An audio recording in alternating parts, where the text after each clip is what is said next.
सुधा में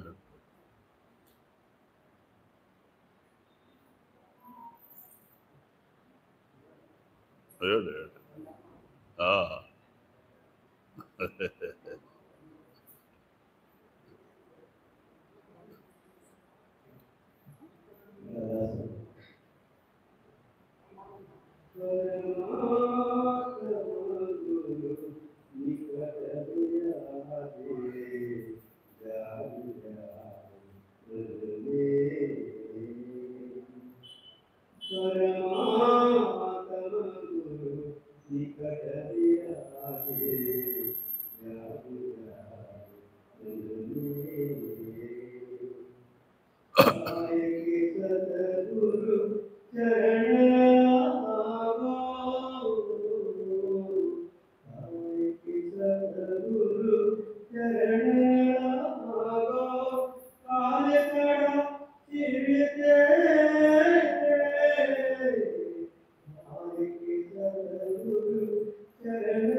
राधा स्वामी संतों की बाणी बाणी कबीर सा के संग्रह की भक्ति का अंग तिमिर गया रवि देखते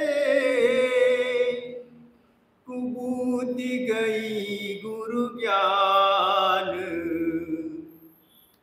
तिमिर गया रवि देखते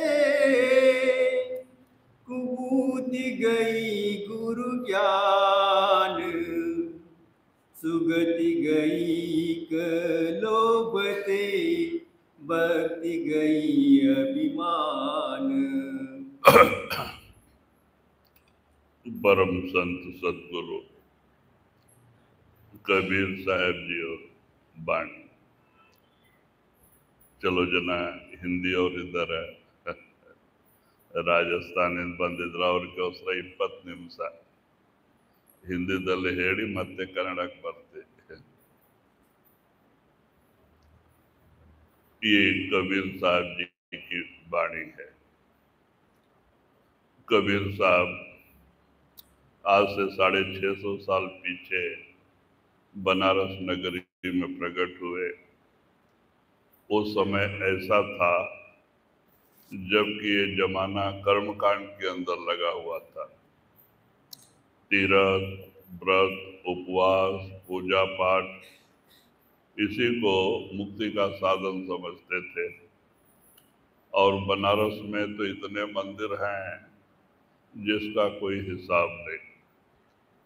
तो ये 650 साल पीछे ही कबीर साहब बनारस में प्रकट होके संत मत का प्रचार किया। यह इनको अगर पहला संत कहा जाए तो कोई गलती नहीं।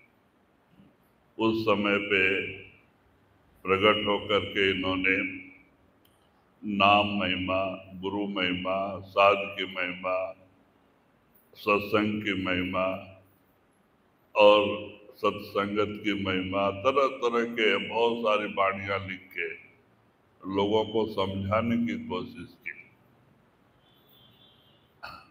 और कबीर साहब 35 साल पहले आए थे, गुरु नानक जी 35 साल पीछे आए। ये दोनों महात्मा एक ही समय में थे।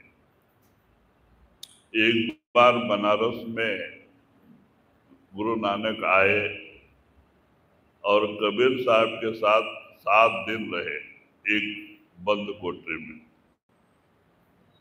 विचार चला दोनों का, और विचार करके कबीर साहब उत्तर भारत से घूमते घूमते प्रचार करते दक्षिण भारत तक पूरा संत मत के प्रचार के लिए निकले।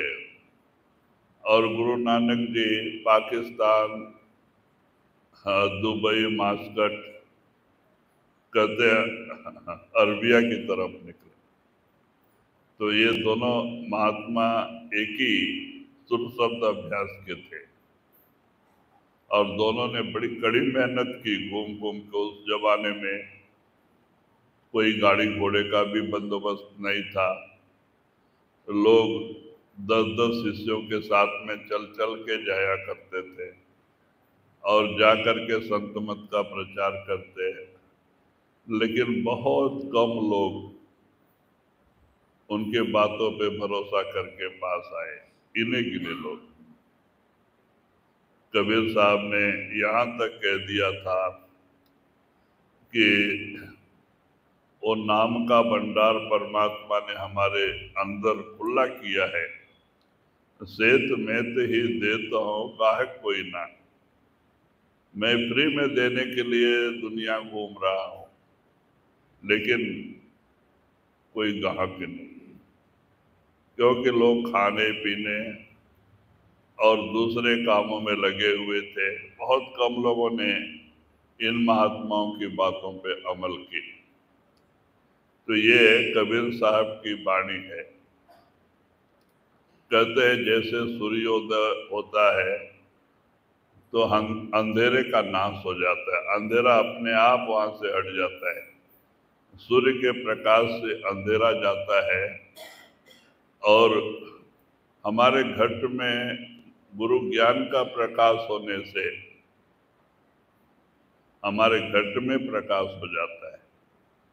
गुरु हम कहते हैं कि अंधेरे में प्रकाश करने वाली ताकत का नाम ही गुरु है। जो हमारे दोनों आंखों के बीच में घट में करोड़ों जन्मों के अज्ञान रूपी अंधेरा है, वहां पे ज्योति का प्रकाश और अनहद नाद, ये गुरु प्रकट करके एक बड़ा दान देता है। और जब वो अनहद नाद हमारे अंदर प्रकट होता है तो एक जन्म नहीं करोड़ों जन्मों के पाप दग्ध हो जाते हैं। वो बड़ा निर्मल है, पवित्र है।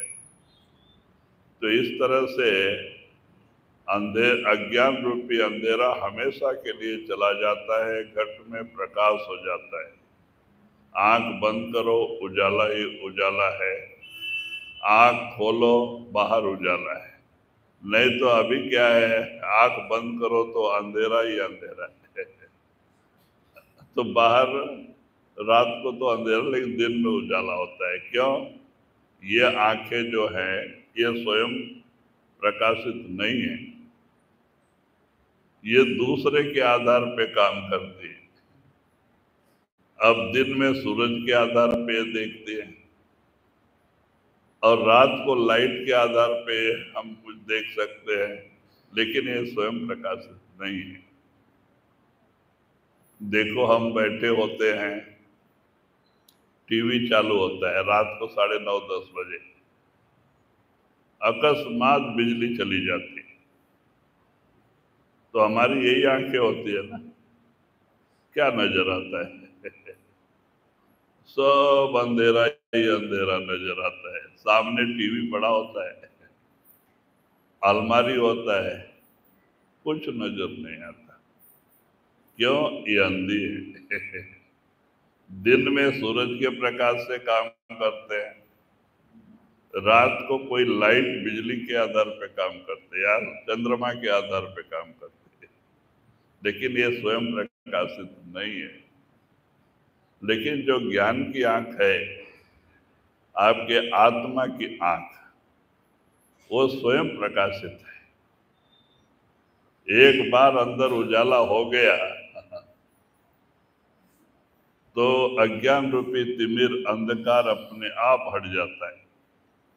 आपके घट में प्रकाश, ज्ञान का प्रकाश हो जाता है, ज्ञानोदय हो जाता है। क्योंकि सारे ग्रंथ जो दुनिया में ऋषियों मुनियों ने लिखा है, सब अंदर से आए हुए हैं। जब आपकी तीसरी आंख खुलती है तो आपको पढ़ने पढ़ाने की जरूरत नहीं पड़ती, सारा ज्ञान अपने आप होता। अब वाल्मीकि जी कौन से पढ़े लिखे थे? उस जमाने में सज्जुग की बात है, अनपढ़, हिंसा करते थे, लोगों को लूटते थे, उनको मारते भी थे, लूटते भी थे। लेकिन जब नारद ने उनको भजन में बिठाया, उनकी रूह सुमट के 10वें दरवाजे में गई, जब वहां ज्ञान का प्रकाश हुआ, 10 साल के बाद नारद आए, उनके शरीर पे सब दीमक अपना घर बना लिए थे, पता इनका शरीर ही नहीं दिखता था, और उसमें बावी में सांप आ गए थे। अब ये अंदर बैठे जाप कर रहे थे, प्रकाश हो गया था, शरीर समाधि भूल गए। तो जब 10 साल बाद नारद ने सोचा मैं तो उसको बिठा के आया, उसकी हालत क्या हो गई। जब वहां आके देखते हैं तो दीमक का बड़ा ये दिखाई देता है। फिर वहां कान लगा के सुनते हैं तो अंदर से जाप हो रहा है। तो उन्होंने उसको तोड़ा, तो उसमें ये बैठे थे, इनके अंदर से प्रकाश निकल रहा था। तो कहते हैं कि भाई, जो ज्ञान तुम्हारे को मिला है वो तुम्हारे साथ ऐसा ही चला जाए तो किस काम का, उससे 10 लोगों को फायदा होने दो। तब उन्होंने अपने गुरु का हुक्म मान के संस्कृत में रामायण लिखा। अभी राम पैदा होने के 10,000 वर्ष पहले ही, और वो भी संस्कृत में रामायण लिखा, जो स्कूल का मूवी नहीं देखी। और तुलसीदास वही संस्कृत में जो उन्होंने अनुवाद लिखा था रामायण, उसी को हिंदी में अनुवाद कर दिया। ये तुलसीदास जो थे, ये संत महात्मा थे, इन्होंने घट रामायण लिखा। अब घट रामायण वहां किसके समझ में आवे? बनारस में सब पत्थर पानी की पूजा करने वाले। तो ये पंडित लोग विरोध हो गए, भेषधारी साधु सब विरोध हो गए, और यहाँ तक कि कबीर साहब का जीना मुश्किल, तुलसी साहब का दास का जीना मुश्किल हो गया। तो उन्होंने घट रामायण को छिपा के रामचरितमानस लिख दिया। तब लोग जाके उनका पीछा छोड़ा। तो वही घट रामायण पैदा करने के लिए तुलसीदास को तुलसी साहेब बन के पैदा होना पड़ा। उनको अपना काम करने के लिए दूसरे जन्म में आना पड़ा, जो अलीगढ़ जिला हाथरस में आश्रम बनाए। स्वामी जी महाराज उन्हीं तुलसी साहब के शिष्य थे। तो कहते हैं कि ये परंपरा है, संतों के बगैर ये दुनिया खाली नहीं रहती है। वो परमात्मा अपने प्यारे संतों को हमेशा दुनिया में भेजते हैं। ये नहीं सोचना चाहिए कि अभी ऐसा है, आगे क्या होगा।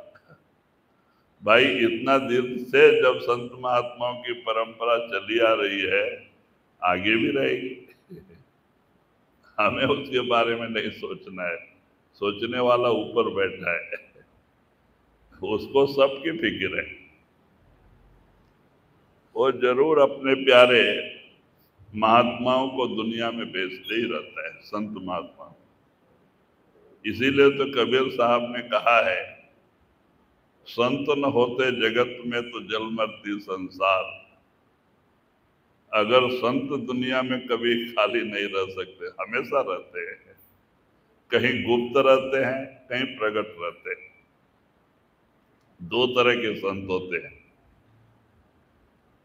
गुप्त वो रहते हैं जिनको अपने शरीर में गुरु ने हुक्म नहीं दिया, गुरु अपने काल में उनको हुक्म नहीं दिया, और भजन करके जब ये सतलोक सचखंड पहुंचे गुरु की कृपा से, तो सतपुरुष ने भी नहीं हुक्म दिया, तो वो भी संत है, लेकिन वो प्रचार के लिए नहीं जाते। वो भजन में बैठ के सतपुरुष के दर्शन से आनंद में रहते। उनको अपनी कोई ख्वाहिश नहीं होती है, कोई इच्छा नहीं होती है। वो सतपुरुष के दर्शन से आनंद में रहते हैं, और जाने के समय किसी एक को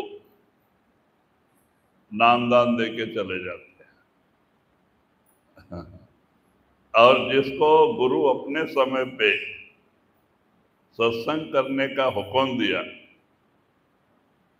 और या तो जब वो सतलोक पहुंचे तो सतपुरुष ने हुक्म दिया, तो ऐसे ही महात्मा प्रचार करते हैं बात, नहीं तो नहीं करते।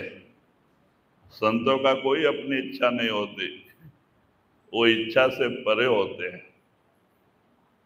हाँ, उनको तो उस मालिक के दर्शन पर्शन में ही आनंद होता है।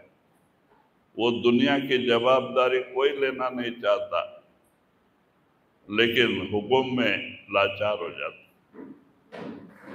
और उनको गुरु का हुक्म मानना ही पड़ता है, नहीं तो उनकी इच्छा नहीं होती है।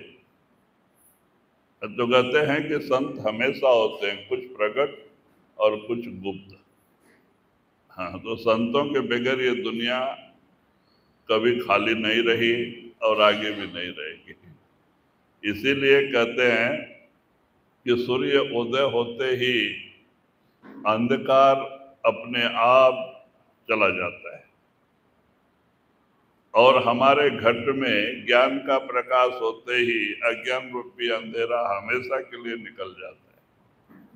और कहते हैं बुद्ध भक्ति गई लोभ से। हाँ, कहते हैं भक्ति गई अहंकार, भक्ति गई अभिमान। हाँ, सुगति गई, हाँ, लोभति। हाँ, कहते हैं कि लोभ से सुगति, हाँ, हमारा बहुत बड़ा नुकसान हो जाता है। अगर एक महात्मा के अंदर लोभ पैदा हो जाए, दुनिया की आशा हो जाए, तब उसकी भक्ति आगे नहीं बढ़ पाती। और अंदर अहंकार आ जाए कमाई का या साधन का, तो कहते हैं उनका सब किया कराया बिगड़ जाता है। ये विनाश का कारण है, एक लोभ और दूसरा अहंकार, ये भक्ति का नाश करते थे। कहते लोभ भी सब खत्म हो जाता है जब गुरु अंदर दर्शन दे देता है, और गुरु जब दर्शन देता है अपनी सारी बरकत लेके उनमें प्रकट हो जाता है, उनको कुछ कमी नहीं होने देता है, तो वहां लोभ का कोई जरूरत ही नहीं है। अंदर बैठे बैठे वो गुरु उनकी रक्षा करता है। तो इसीलिए आप कहते हैं कि भक्त गई अहंकार, कि अहंकार से भक्ति का विनाश होता है। इसीलिए जब अंदर गुरु प्रकट हो जाता है, ज्योति और अनाद नाद प्रकट हो जाती, घट में प्रकाश होता है, तो हमेशा के लिए अहंकार खत्म हो जाता है, दीनता नम्रता आ जाती है। और वो अंदर देख सकता है कि मैं नहीं कुछ करने वाला कोई और बैठा है। वो जैसे हमें नचा रहा है, हम नाच रहे हैं। तो कहते करता धरता कोई और है, तो अपना अहंकार अपने आप खत्म हो जाता है और मालिक गुरु के ऊपर भरोसा आ जाता है पक्का। तो इसीलिए आप कहते हैं कि जब ज्ञानोदय होता है तो अज्ञान का अंधेरा हमेशा के लिए खत्म हो जाता है और हमारा भ्रम हमेशा के लिए दूर हो जाता है। जी। भक्ति भाव बादो नदी सभी चली गहराई। भक्ति भाव बादो नदी सभी चली गहराई। सरिता सोई सराइए जो जेठ मास ठहराई। तो कहते हैं कि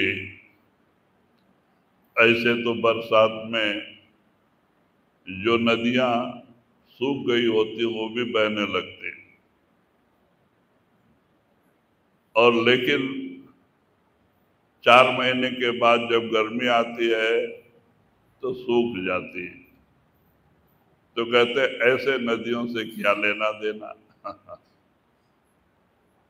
कहते वही नदी अच्छी है जो गर्मी के समय पे भी पानी बहते रहता है। कहते हैं जो गर्मी में सूख जाए और बरसात में पानी बहता रहे तो ऐसे नदियों से कोई फायदा नहीं। वही नदी अच्छी है, कहते हैं जो गर्मी में भी टिके, पानी खड़ा रहे, पानी बहता रहे। तो कहते भाई ज्ञान,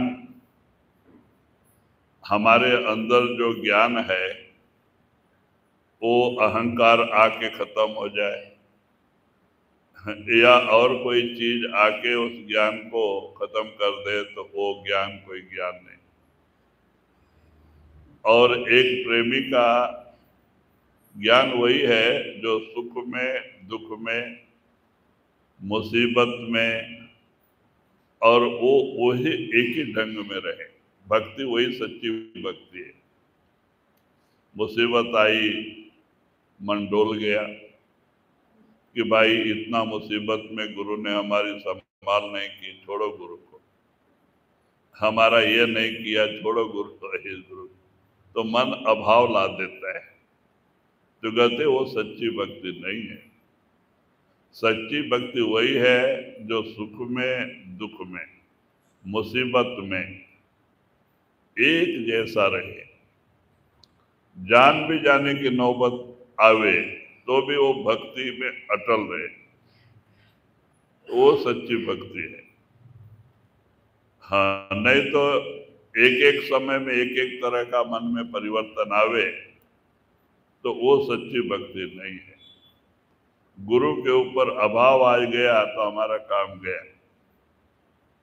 मन तो यही चाहता है कि ये भक्ति करके अंदर नहीं जा पा रहे, और तरह तरह के दुनिया के संकल्प पैदा करके मन हमें भक्ति से दूर करने की कोशिश करता है। तो वही आप इशारा देते हैं, नदी वही अच्छी है जो गर्मी के समय में भी बहती है, उससे बहुत सारे लोगों को फायदा मिलता है।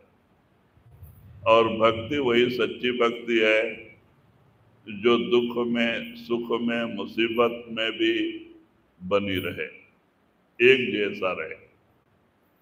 कबीर साहब ने कहा है ना, छिन उतरे छिन में चढ़े सो तो प्रेम न होए, 8 पहर भी ना रहे प्रेम कहावे सोए। आप सत्संग में गए, गुरु की महिमा सुनी, प्रेम का रंग चढ़ गया। फिर दुनिया में गए, दुनिया का जो है कि दुनिया की हवा लगी, प्रेम का रंग उतर गया। तो कहे छिन चढ़े छिन उतरे यह सो तो प्रेम ना होए। कबीर साहब कहते भाई ये प्रेम नहीं है। 8 पहर भी ना रहे प्रेम कहावे सोए। 8 पहर 24 घंटे एक जैसा उस भक्ति के रंग में रंगा रहे, गुरु की याद में रंगा रहे, वो सच्ची भक्ति। नहीं तो चाहे दुख आवे सुख आवे मुसीबत आवे, ये कोई शाश्वत नहीं है। दुख भी अशाश्वत है, सुख भी अशाश्वत है। तो कहते हैं कि दोनों में एक जैसा भक्ति बना रहे, वही सच्ची भक्ति। जी।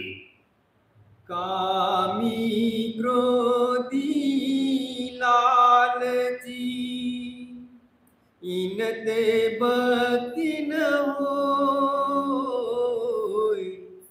कामी क्रोधी लालची इनते भक्ति न होय।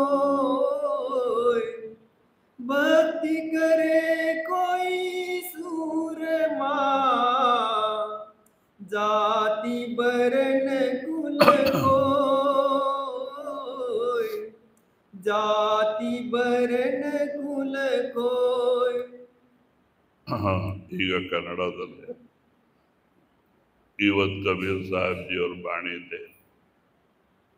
ಕಬೀರ್ ಸಾಹೇಬ್ ಬಾಣಿದಲ್ಲಿ ತಿಳಿಸ್ತಾ ಇದ್ದಾರೆ, ಕಾಮಿ ಕ್ರೋಧಿ ಲಾಲಚಿ ಇನಸೆ ಭಕ್ತಿ ನ ಹೋಯ್. ಕಾಮಿ ಕ್ರೋಧ ಜಾಸ್ತಿ ಇರೋರು, ಲೋಭಿ ಇವರು ಭಕ್ತಿಗೆ ಲಾಯಕ್ ಇಲ್ಲ. ಇವ್ರ ಚೇತನ ಯಾವಾಗ ಇವ್ರ ಅಂತರದಲ್ಲಿ ಹೋಗ್ಲಿಕ್ಕೆ ಸಾಧ್ಯವಾಗುವುದಿಲ್ಲ. ಈ 3 ಗುಣ ವಿಶೇಷವಾಗಿ ಯಾರದಲ್ಲಿ ಇದೆ ಅವ್ರ ಭಕ್ತಿದಲ್ಲೇ ಮುಂದೆ ಹೋಗ್ಲಿಕ್ಕೆ ಸಾಧ್ಯವೇ ಇಲ್ಲ. ಈ 3 ಗುಣ ಪ್ರಭಾವ ಹೋಗ್ಬೇಕು. ಯಾಕೆ? ಕಾಮದ ದಾರ ಕೆಳಗೆ ಎಳ್ಕೊಂಡು ಹೋಗ್ತದೆ, ನಾಮದ ದಾರ ಮೇಲೆ. ಕೆಳಗೆ ಹೋದವರು ಮೇಲೆ ಹೋಗ್ಲಿಕ್ಕೆ ಆಗೋದಿಲ್ಲ, ಮೇಲೆ ಹೋದವರು ಮತ್ತೆ ಕೆಳಗೆ ಹೋಗೋದಿಲ್ಲ. ಎರಡಕ್ಕೆ ವಿರೋಧ.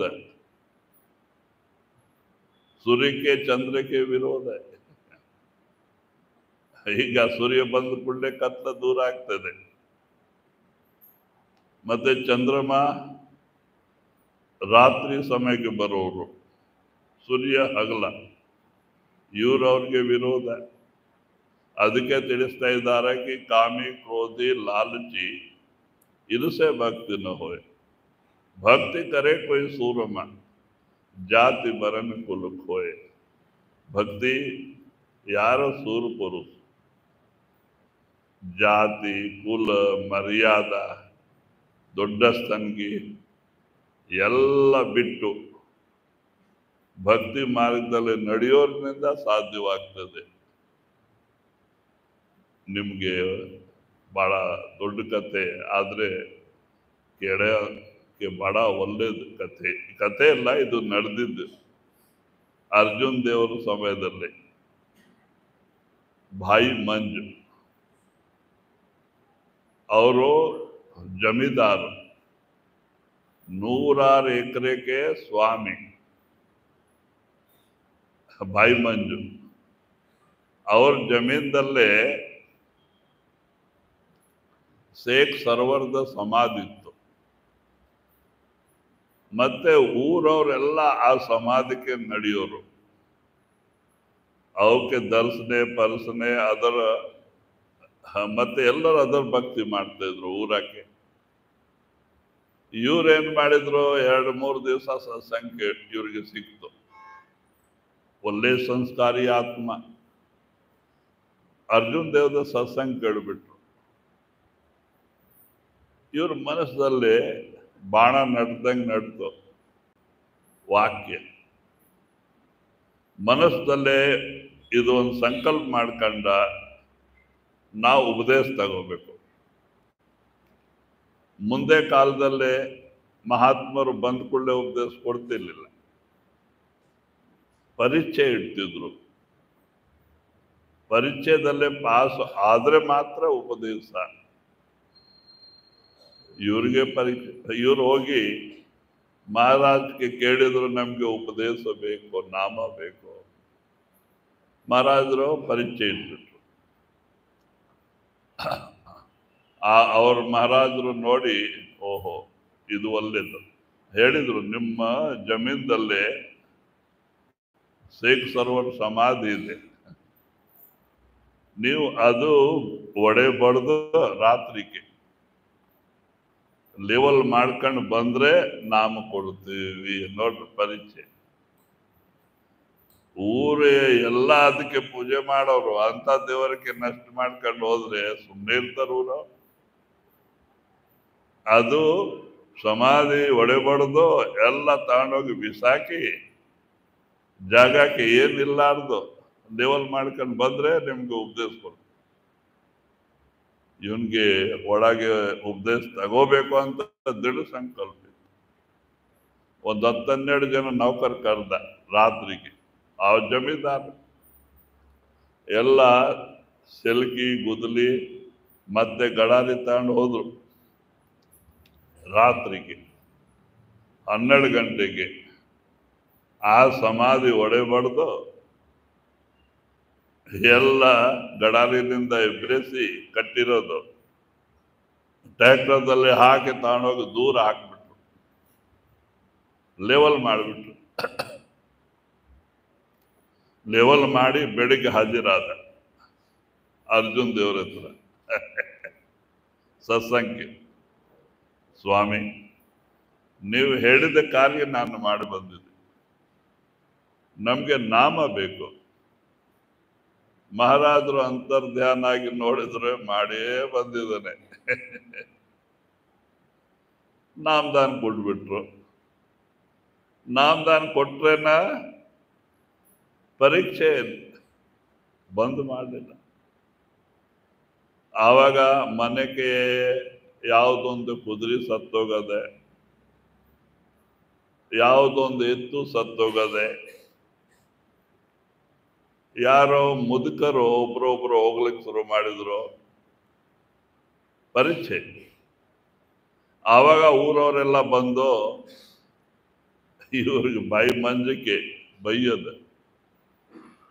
ನೋಡು, ನೀವು ದೇವ ಸಮಾಧಿ ಹೊಡೆದ್ ಬಿಟ್ಟಿದೀಯಾ, ನಿಮ್ಮ ಮೇಲೆ ಪ್ರಾಯಶ್ಚಿತ್ತ, ನಿಮ್ದು ಸರ್ವನಾಶನೆ ಆಗ್ತದೆ, ಸುಮ್ಮನೆ ಕಟ್ಟಿಬಿಡು, ಒಳ್ಳೇದಾಗ್ತಾವ ಅಂತ. ಈತ ಕೇಳಲಿಲ್ಲ, ಯಾರು ಹೇಳಿದ್ರೆ ಕೇಳಲಿಲ್ಲ.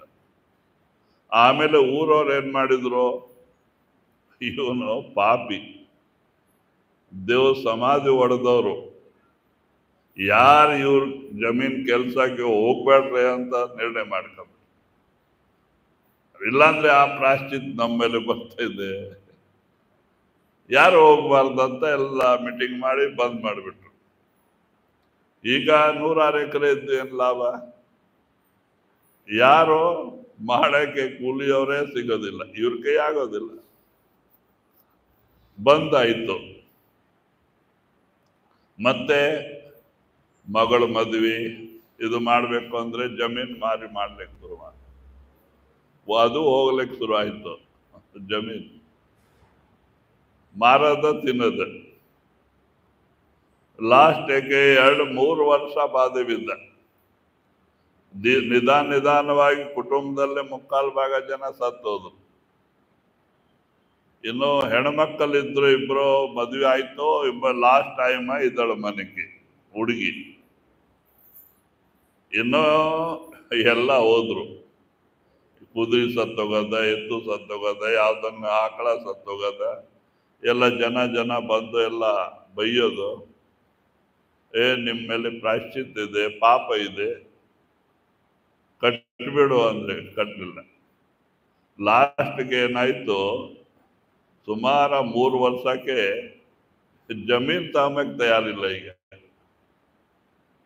ಇನ್ನು ಏನ್ ಮಾಡೋದ, ಇರೋದು 3 ಜನ. ಗಂಡ ಹೆಂಡತಿ ಒಂದು ಮಗಳು ಎಲ್ಲರೂ ಹೋಗ್ಬಿಟ್ರು. ಆವಾಗ ವಿಚಾರ ಮಾಡಿ, ಇನ್ನೂ ಇಲ್ಲೇ ನಮ್ಗೆ ಯಾರು ಕೂಲಿ ಕೊಡೋದಿಲ್ಲ, ಕೆಲ್ಸಕ್ಕೆ ತಗೊಂಬೋದಿಲ್ಲ, ಮತ್ತೆ ಊಟ ಉಪಚಾರ ಹೆಂಗ್ ನಡೀತಾವ? ಆವಾಗ ಹೆಂಡತಿಗೆ ಅಂತಾನ, ಗಂಡು ಕಟ್ಟಮ್ಮ, ಎಲ್ಲೇನ ಕಾಲುವೆ ಇರೋ ಪ್ರಾಂತಕ್ಕೆ ಹೋಗೋಣ, ಕೂಲಿ ಮಾಡ್ಕೊಂಡು ಬದುಕಣ ಅಂತ ಸಾಹುಕಾರ ಲಾಸ್ಟ್ಗೆ ಒಂದು ಪಾತ್ರ ಸಾಮಾನ್ದ ಇನ್ನೂ ಒಂದು ಬಟ್ಟೆ ಗಂಟು ಕಟ್ಕೊಂಡ್ರು. ಇಬ್ಬರು ತಲಾಕ್ ಎತ್ಕೊಂಡು ಹೋದ್ರು. ಸುಮಾರು 13-14 ಕಿಲೋಮೀಟರ್ ದೂರ ಕಾಲುವೆ ನೀರು ಹರಿಯೋ ಜಾಗಕ್ಕೆ. ಅಲ್ಲೇ ಹೋಗಿ ಗುಡಿಸಲು ಮನೆ ಕಟ್ಕೊಂಡು ಕೂಲಿ ಮಾಡ್ಕೊಂಡು ಎಲ್ಲ ಬಂದಿದ್ದ ಕೂಲಿನಿಂದ ಊಟ ಉಪಚಾರ ನಡೆಸೋದು. ಹಂಗಾಗಿ ಒಂದು 6 ತಿಂಗಳ ನಡೀತು.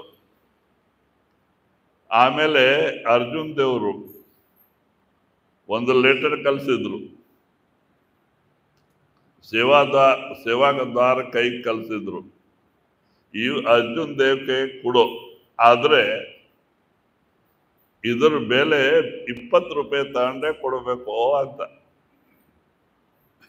ಈಗ ಆ ಕಾಲದಲ್ಲಿ ರೂಪಾಯಿ ಅಂದ್ರೆ ಎಷ್ಟೋ ಬೆಲೆ ಇತ್ತು. 20 ರೂಪಾಯಿ ಅಂದ್ರೆ 20,000 ಸಮಾನ. ಇವ್ರ ಹತ್ರ ತಿನ್ನಕ್ಕೆ ಇಲ್ಲ. ಆಮೇಲೆ ಆ ಸೇವಾದಾರು ಆ ಲೆಟರ್ ತಗೊಂಡು ಬಂದ್ರು. ಅವ್ರಿಗೆ ಹೇಳಿದ್ರು, ನಿಮ್ಗೆ ಮಹಾರಾಜರು ಲೆಟರ್ ಕಳ್ಸಿದ್ರು ಅಂತ. ಕೊಟ್ರೆ ಇಲ್ಲ, ಇದಕ್ಕೆ ಬೆಲೆ 20 ರೂಪಾಯಿ ತಗೊಂಡೇ ಕೊಡ್ಬೇಕು ಅಂತ. ಆಮೇಲೆ ಇನ್ನು ಮಾಡೋದೇನು? ಒಳಗೆ ಹೋದ, ಹೆಂಡತಿ ಕೇಳ್ತಾನ, ಏನೇನ ಇದೆ ಬಂಗಾರ ಬಿಂಗಾರ? ಆತ ನಮ್ಮ ಮೇಲೆ ಇರೋದು ಬಂಗಾರ ಮಾತ್ರ ಹಂಗೆ ಗಂಟು ಕಟ್ಟಿಟ್ಟಿದ್ವಿ, ಇನ್ನು ಏನಿಲ್ಲ, ಪಾತ್ರ ಬಟ್ಟೆ ಮತ್ತೆ ಅದು ಕೊಡು ಅಂತಾನೆ. ಸುಮಾರು ಅರ್ಧ ಕೆಜಿ ಬಂಗಾರ ಇತ್ತು.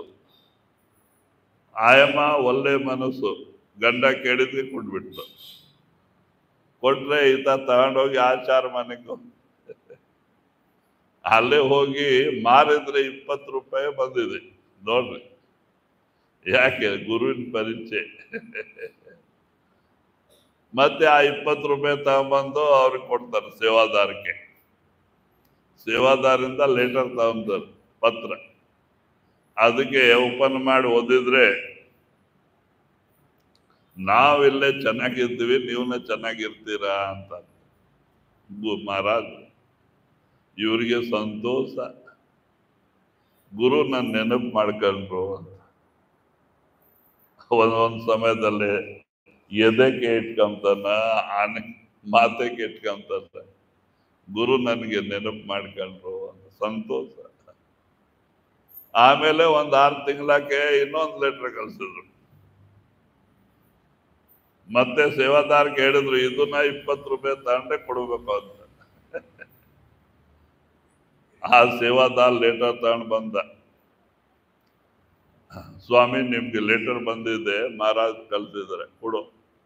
ಇಲ್ಲ, ಇದರ ಬೆಲೆ 20 ರೂಪಾಯಿ ತಗೊಂಡೇ ಕೊಡ್ಬೇಕು ಅಂತ ಮಹಾರಾಜ್ ಒಪ್ಪಂಬಿದೆ.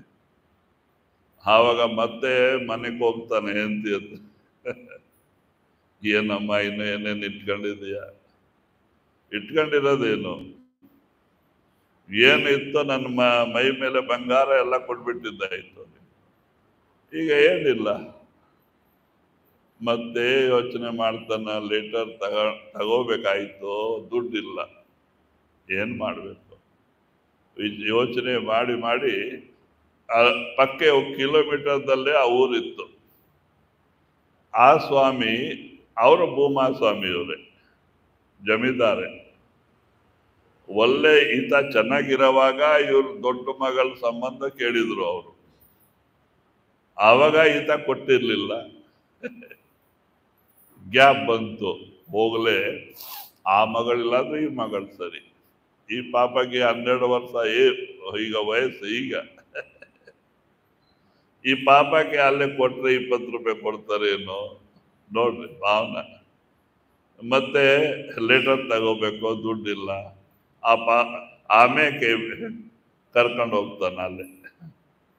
ಪಾಪಕ್ಕೆ ಕರ್ಕೊಂಡು ಹೋಗಿ ಆ ಸಾಹುಕಾರ ಮುಂದೆ ಬೇಡ್ಕೊಂತಾನೆ, ಸ್ವಾಮಿ ನಾನು ಚೆನ್ನಾಗಿರೋವಾಗ ನೀವು ನಮ್ಮ ಮನೆ ಸಂಬಂಧ ಕೇಳಿದ್ರಿ, ನಾನು ಒಪ್ಕೊಂಬಲಿಲ್ಲ, ತಪ್ಪಾಯ್ತು.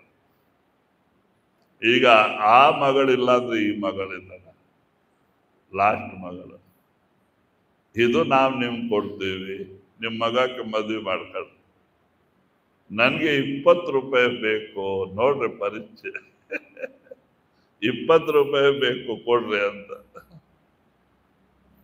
ಅವನು ಸಾಹುಕಾರ ಯೋಚನೆ ಮಾಡ್ತಾನ, ಇವ್ ಕೇಳಿದ್ರು ಇವ್ರ ಬಗ್ಗೆ, ಇಂಥ ಪರಿಸ್ಥಿತಿಯಲ್ಲೇ ಈ ಹುಡುಗಿಗೆ ತಾಂಡ್ ಎಲ್ಲೆಲ್ಲಿ ಹೋಗ್ತಾನಲ್ಲ, ಬಾಧೆ ಬಿಡ್ತಾಳ, ಹೋಗ್ಲೆ ಅಂತ ಹೇಳಿ 20 ರೂಪಾಯಿ ಕೊಟ್ಟು ಆ ಹುಡುಗಿಗೆ ತಮ್ಮ ಮನೆಯಲ್ಲಿ ಇಟ್ಕೊಂಡ್ಬಿಟ್ರು.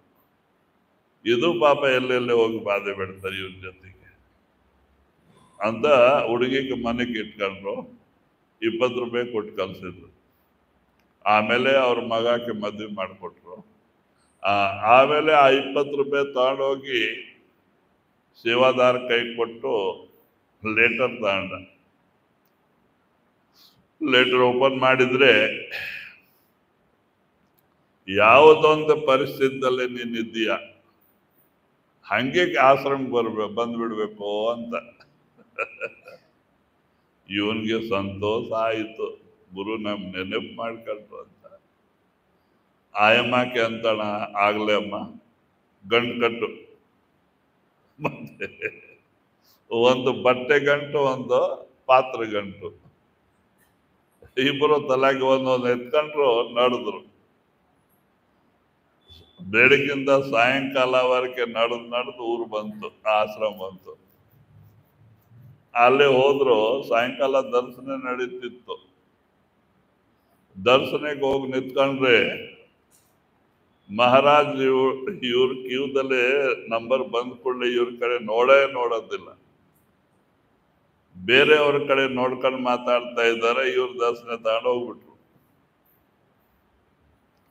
ಹಂಗೆ 4-5 ದಿವಸ ಅವ್ರ ಕಡೆ ನೋಡಲಿಲ್ಲ ಮಹಾರಾಜ್, ಉದ್ದೇಶವಾಗಿ ಪರೀಕ್ಷೆ. ಆಮೇಲೆ ಒಂದ್ ದಿವಸ ಇವ್ರೇನ್ ಮಾಡ್ತಾರ, ಆಶ್ರಮದಲ್ಲಿ ಸೇವೆ ಮತ್ತೆ ಲಂಗರದಲ್ಲಿ ಊಟ ಮಾಡ್ತಾ ಇದ್ದಾರೆ. ಆಮೇಲೆ ಒಂದ್ ದಿವಸ ಎಲ್ಲ ದರ್ಶನಕ್ಕೆ ನಿಂತಿದ್ದಾರೆ. ಬೆಳಿಗ್ಗೆ 7 ಗಂಟೆಗೆ ಆಯಮ್ಮ ಮುಂದೆ ಇದ್ದಾಳೆ. ಮಹಾರಾಜರು ಯಾರಕ್ಕೆ ಕೇಳ್ತಾ ಇದ್ದಾರೆ, ಭಾಯಿ ಮಂಜ ಆಶ್ರಮಕ್ಕೆ ಬಂದಿದ್ದಾರೆ. ಯಾತ ಕರ್ದಿರೋದು ಮಹಾರಾಜೆ.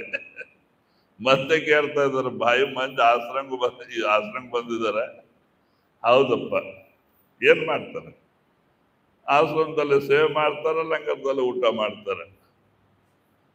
ಮಹಾರಾಜ್ ಅಂತನ, ಮಾಡಿದ್ದೋ ತಿಂದಿದ್ದೋ ಸರಿ ಆಯ್ತು, ಮಿಗಿಲಿದ್ದೇನು ನೋಡ್ರಿ. ಸೇವಾ ಮಾಡಿದ್ದೋ ತಿಂದಿದ್ದೋ ಸರಿ ಆಯ್ತು, ಮಿಗಿಲಿದ್ದೇನು? ಆಯಮ್ಮ ಕೇಳಿದ್ಲು. ಓಹೋ ಮಹಾರಾಜ್ ಹಿಂಗಂತ. ಅಲ್ಲಿಂದ ಹೋದ್ಲು. ಗಂಡ ಹತ್ರ ಹೋದ್ಮೇಲೆ ಹೇಳ್ತಾಳೆ, ದರ್ಶನಿಗೆ ನಿಂತಿದ್ರೆ ಮಹಾರಾಜ್ ಹಿಂಗ್ ಹೇಳಿದ್ರು. ಹೌದೌದು ನಿಜ, ನಾವು ಮಾಡಿದ್ದೋ ತಿಂದಿದ್ದೋ ಸರಿ ಆಯ್ತು, ಮತ್ತೆ ಲಾಭ ಏನು? ಇವತ್ತಿಂದ ನೀನ್ ಲಂಗರ್ಗೆ ತಿನ್ನಕ್ಕೆ ಹೋಗ್ಬೇಡ. ಲಂಗರದಲ್ಲಿ ನಾನು ಅಲ್ಲಿ ಊಟ ಮಾಡೋದಿಲ್ಲ. ನಾನು ಬೆಳಿಗ್ಗೆ ಎದ್ದು ಅಡವಿಗೆ ಹೋಗ್ತೆ. ಅಡವಿ 2 ಕಿಲೋಮೀಟರ್ ದೂರ ಇದೆ, ಫಾರೆಸ್ಟ್ಗೆ. ಅಲ್ಲೇ 1 ಕಟ್ಟಿ 2 ಕಟ್ಟಿ ಕಟ್ ಮಾಡ್ತೀವಿ, ಕಡಿತೀವಿ. 1 ತಗೊಂಡೋಗಿ ಮಹಾರಾಜ್ ಸೇವಾಕ್ಕೆ ಹಾಕ್ತೀವಿ. ಮತ್ತೆ 2 ಕಟ್ಟಿ ಬಾಜಾರದಲ್ಲಿ ಹೋಗಿ ಮಿಠಾಯಿ ಅಂಗಡಿ ಅವ್ರಿಗೆ ಮಾರ್ತೀವಿ. ಅಲ್ಲಿಂದ ಚಪಾತಿ ಇಲ್ಲಾಂದ್ರೆ ಪೂರಿ ಪಲ್ಯ ತರ್ತೀವಿ ಆ ದುಡ್ಡಿಗೆ. ಇಬ್ರು ತಿನ್ನ. ನೀನು ಲಂಗರದಲ್ಲೇ ಫ್ರೀವಾಗಿ ಪಾತ್ರ ಕ್ಲೀನ್ ಮಾಡೋದು, ತಿಕ್ಕದು, ಅದು ನಿಮ್ಮ ಸೇವಾ ಫ್ರೀವಾಗಿ. ನೀವು ಅಲ್ಲಿ ಏನು ತಿನ್ಬೇಡ. ನಾನು ಅಡವಿನಿಂದ 1.5 ಕಟ್ಟಿ ಹೊಡೆದು ಸೇವಾ ಕೊಡ್ತೀವಿ, ನಂದು ಸೇವಾ. ಮತ್ತೆ 2.5 ಮಾರಿ ಆ ದುಡ್ಡಿಗೆ ಪೂರಿ ಮಿಠಾಯಿ ಇಲ್ಲಾಂದ್ರೆ ರೋಟಿ ಪಲ್ಯ ತರ್ತೀವಿ, ಅದೇ ಊಟ ಮಾಡೋದೆ. ನಿಮ್ದನ್ನು ಸೇವಾ ಆಗ್ತದೆ ಫ್ರೀವಾಗಿ, ನಮ್ಮ ಸೇವಾ ಆಗ್ತದೆ ಅಂತ ಹಿಂಗೆ ಮಾಡ್ಲಿಕ್ಕೆ ಶುರು ಮಾಡಿದ್ರು. ಬೆಳಿಗ್ಗೆ 6 ಗಂಟೆಗೆ ಹೋಗ್ಬಿಡೋದು. ದೊಡ್ಡ 2.5 ಒಳ್ಳೆ ತಾಕತ್ತಿತ್ತು ಆವಾಗ ಜನದಲ್ಲಿ. ದೊಡ್ಡ 2.5 ಕಟ್ಟಿ ಹೊಡೆಯುತ್ತೆ. ಫಸ್ಟ್ ಹೊರೆ ತಂದು ಆಶ್ರಮ ಸೇವಾ ಕೊಡೋದೆ, ಹಾಕಿ ಹೋಗೋದೆ. 2ನೇ ಹೊರೆ ತಗೊಂಡೋಗಿ ಮಿಠಾಯಿ ಅಂಗಡಿಯವ್ರಿಗೆ ಮಾರದೆ. ಅಲ್ಲಿಂದ ಪೂರಿ ಪಲ್ಯ ಏನೇನಾಗಿದ್ದು ತಗೊಂಬರೋದೆ ಆ ದುಡ್ಡಿಗೆ. ಇಬ್ರು ಊಟ ಮಾಡೋದು ಅಷ್ಟೇ. ಅವ್ರದ ಫ್ರೀ ಸೇವಾ, ಇವ್ರದ್ದು ಫ್ರೀ. ಹಂಗೆ ನಡೀತು 1 ವರ್ಷ 2 ವರ್ಷ ನಡೀತು. ಆಮೇಲೆ ಒಂದ್ ದಿವಸ ಆಶ್ರಮಕ್ಕೆ ಕಟ್ಕಿ ಎತ್ಕೊಂಡು ಬರ್ತಾ ಇದ್ದಾನೆ, ತೂಫಾನ್ ಬಂತು, ಗಾಳಿ. ಇವು ಕಟ್ಕಿ ಎಷ್ಟು ಹೊರೆ ಎಷ್ಟು ದೊಡ್ಡದಿತ್ತು, ಧೂಮ ಕನ್ನಕ್ಕೆ ಹೋಗಿ ಇವ್ರಿಗೆ ಹಿಂದೆ ಹಿಂದೆ ದಬ್ಕೊಂಡು ಹೋಯ್ತು. ಒಂದು ಹಳೆ ಬಾವಿ ಇತ್ತು, 4 ಕಡೆ ನೀರಿತ್ತು, ಅದ್ರಾಗೆ ಹಿಂದ ಕಡೆ ಹೋಗಿ ಬಿದ್ದೋಗಿದೆ. ಕಟ್ಗೆ ಹಂಗೆ ಎತ್ಕೊಂಡಿದ್ದಾನೆ. ಇದು ಗುರು ಸೇವಾದ ನೆನಿಬಾರ್ದಂತ. ಇಲ್ಲೇ 9 ಗಂಟೆಗೆ ಅರ್ಜುನ್ ದೇವ್ ಸತ್ಸಂಗ ಮಾಡ್ತಾ ಇದ್ರು. ಯಾವಾಗ ಮಂಜು ಬಾವಿಗೆ ಬಿದ್ದ, ಇವ್ರು ಸತ್ಸಂಗ ಬಂದ್ ಮಾಡಿ ಓಡಕ್ಕೆ ಶುರು ಮಾಡಿದ್ರು. ಅರ್ಜುನ್ ದೇವ್ ಮಹಾರಾಜರು ಅವ್ರು ಓಡಕ್ಕೆ ಶುರು ಮಾಡಿದ್ರು, ಅವರಿಂದ ಸೇವಾದಾರ ಓಡಕ್ಕೆ ಶುರು ಮಾಡಿದ್ರು. ಯಾಕೆ ಮಹಾರಾಜ್ ಏನು ಹೇಳಲಿಲ್ಲ, ಅಕಸ್ಮಾತ್ ಸತ್ಸಂಗ ಬಂದ್ ಮಾಡಿ ಓಡೋಗ್ತಾ ಇದ್ದಾರೆ. ಅವರಿಂದ ಇವರೆಲ್ಲ 10 ಜನ ಓಡಕ್ ಮಾಡಿದ್ರು. ಇವರು ಓಡ್ತಾ ಮಹಾರಾಜ್ ಏನೋ ಹಿಡಿದ್ರು, ಒಂದು ನಿಚ್ಚಿನಿಗೆ ಮತ್ತೆ ಹಗ್ಗ ಇಟ್ಕೊಂಬರ್ರಿ ಅಂತ. ಹಿಂದ್ ಕಡೆ ಸೇವಾದಾರು ಎಲ್ಲ ಹಿಡ್ಕೊಂಡು ಹೋದ್ರು. ಮಹಾರಾಜ್ರು ಏನ್ ಮಾಡಿದ್ರು, ಅಡವಿದಲ್ಲಿ ಅಲ್ಲಿವರೆಗೆ ಓಡಿದ್ರು, ಸುಮಾರು 2 ಕಿಲೋಮೀಟರ್ ಓಡಿ. ಅದು ಒಂದು ಪರ್ಲಾಂಗ್ ಇದೆ ಇವ್ರು ಬಿದ್ರ ಬಾವಿ ಅಡವಿದಲ್ಲಿ, ಅಲ್ಲಿ ನಿಂತು ಬಿಟ್ರು. ಇವ್ರಿಗೇನ್ ಹೇಳಿದ್ರು, 10-12 ಜನ ಇದ್ರಲ್ಲ ಸೇವಾದಾರ, ನೋಡ್ರಿ ಒಂದ್ ಪರ್ಲಾಂಗ್ ಮೇಲೆ ಬಾವಿ ಇದೆ ಹಳೆದು, ಅದ್ರಾಗ ಬಿದ್ದಿದ್ದಾನೆ, ಅವನ್ ತೆಗೀರಿ ಫಸ್ಟ್. ಇವ್ರು ನಿಚಿನ್ಗಿ ಮತ್ತೆ ಹಗ್ಗ ತಗೊಂಡು ಹೋದ್ರು. ಇವ್ರು ದೂರ ಇದ್ದಾರೆ, ಪರ್ಲಾಂಗ್ ದೂರ. ಯಾಕೆ, ಈ ಸೇವಾದಾರ ಮನಸ್ಸಲ್ಲಿ ಏನೇನು ಇರ್ತಾವಲ್ಲ ಹೊರಗೆ ಬರ್ಲಿ ಅಂತ ದೂರ ನಿಂತಿದ್ರು. ಅವರೆಲ್ಲ ಹೋಗಿ ಹಗ್ಗ ಹಾಕ್ತಾರೆ. ಹೊರೆ ಬಿಸಾಕು, ಹಗ್ಗ ಇಟ್ಕೊಂಡು ಬಾ ಮೇಲೆ. ಆತ ಅಂತನಿಲ್ಲ. ಇದು ಗುರುವಿನ ಸೇವಾದೆ. ಫಸ್ಟ್ ಈ ಕಟ್ಗಿಗೆ ತೆಗೀರಿ, ಆಮೇಲೆ ನಾನು ಬರ್ತೀವಿ. ಆಮೇಲೆ ಅವ್ರು ಬೈಲಕ್ಕೆ ಶುರು ಮಾಡಿದ್ರು ಸೇವಾದಾರ. ನಿಮ್ಗೆ ಬುದ್ಧಿ ಇದೆ, ಎಲ್ಲ ಗುರು ಅನ್ಕಲ್ ಸರ್ವನಾಶ ಆಗಿದೆ, ಇನ್ನೂ ಗುರು ಅಂತ ಇದೆ, ಬಿಸಾಕು ಬಾ ಮೇಲಕ್ಕೆ.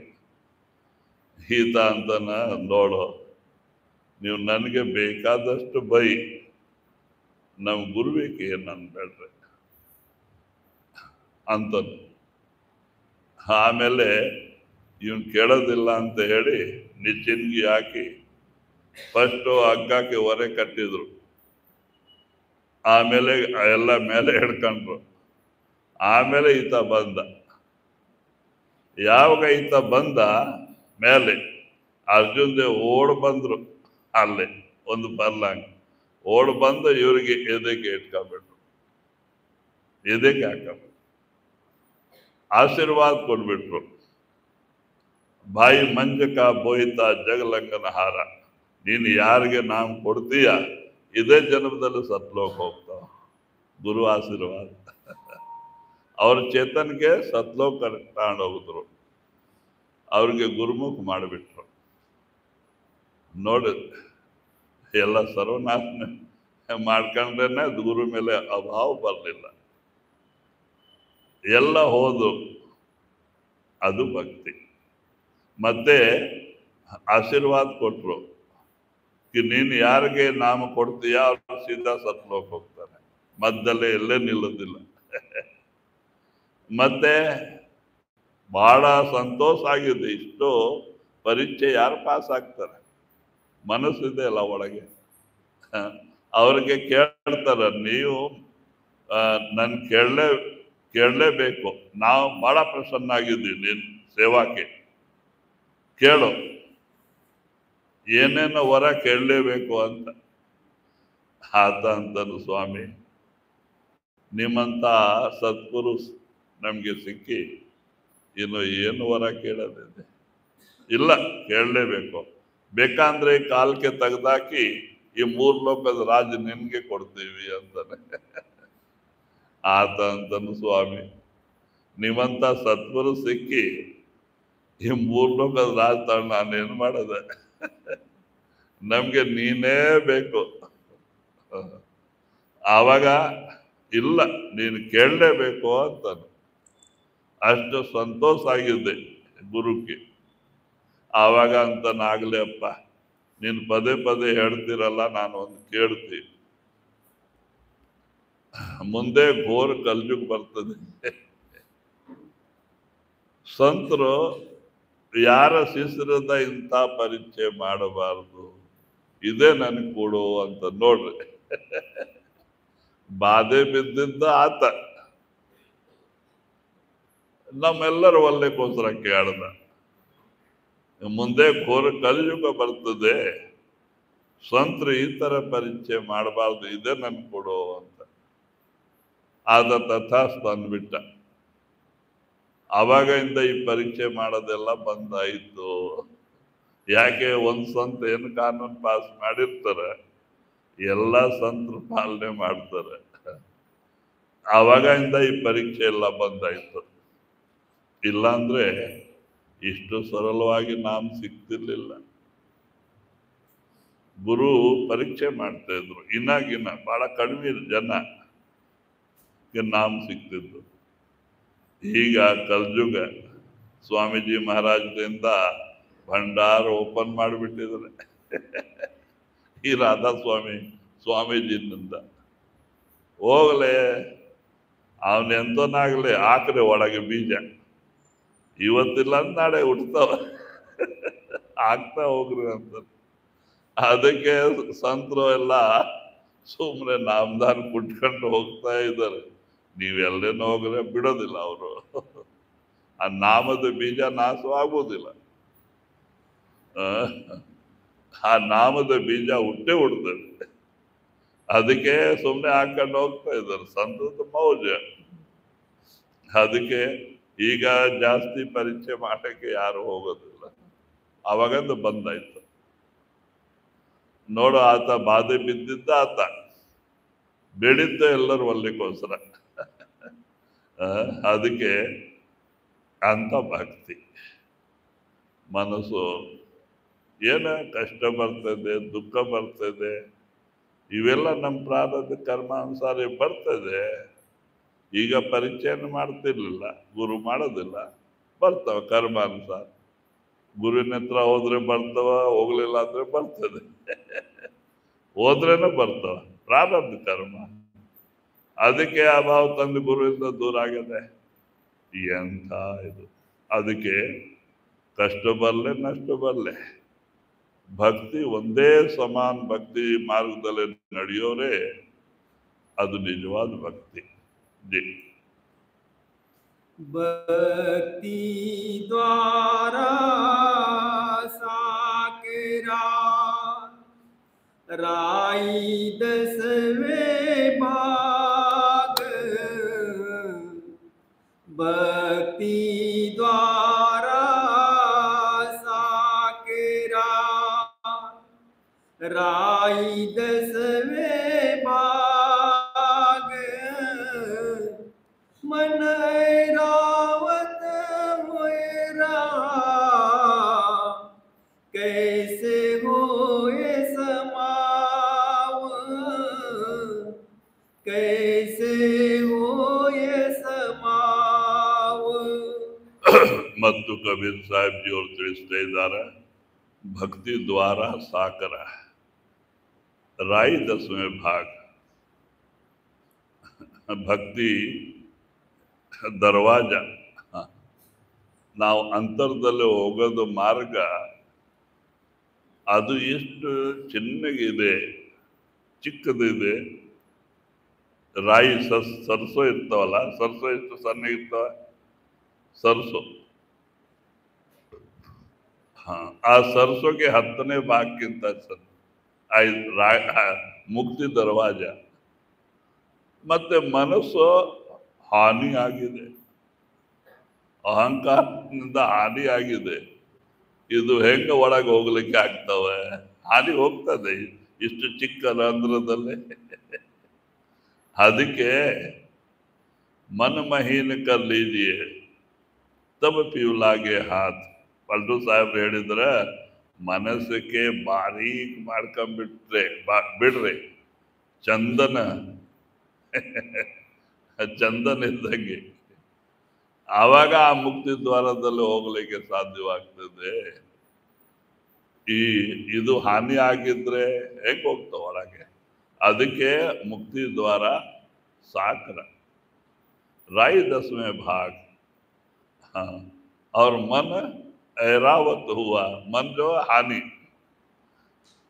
समाने थे हेंग ಹೋಗ್ತದೆ? ಎಲ್ಲ ಸಂಕಲ್ಪ ವಿಕಲ್ಪ ಆಸ ತೃಷ್ಣ ಕುಟುಂಬ ಪರಿವಾರದ ಗಲಾಟೆ ಎಲ್ಲ ತುಂಬಿಕೊಂಡಿದೆ ಒಳಗೆ. ಹೆಂಗ್ ಹೋಗ್ತಾವ ಒಳಗೆ? ಅದಕ್ಕೆ ಇವೆಲ್ಲ ಹೋಗ್ಬೇಕು. ಸುಮ್ರನ್ ಮಾಡಿ ಮಾಡಿ ಮಾಡಿ ಮನಸ್ಸು ಮಹೀನ್ ಬಾರೀಕ್ ಆಗಬೇಕು. ಆವಾಗ ಆ ಮುಕ್ತಿ ದರ್ವಾಜಕ್ಕೆ ಪ್ರವೇಶ ಆಗುತ್ತೆ ಗುರು ಕೃಪೆಯಿಂದ.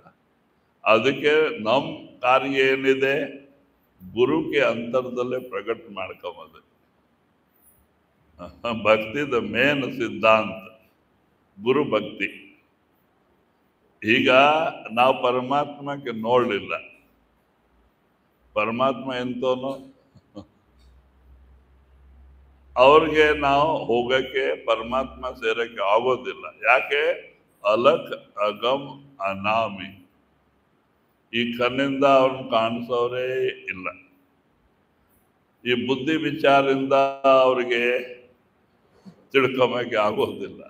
ಅಗಮ್ಯ ಅನಾಮಿ, ಅವ್ರಿಗೆ ಯಾವುದೊಂದು ಹೆಸರೇ ಇಲ್ಲ.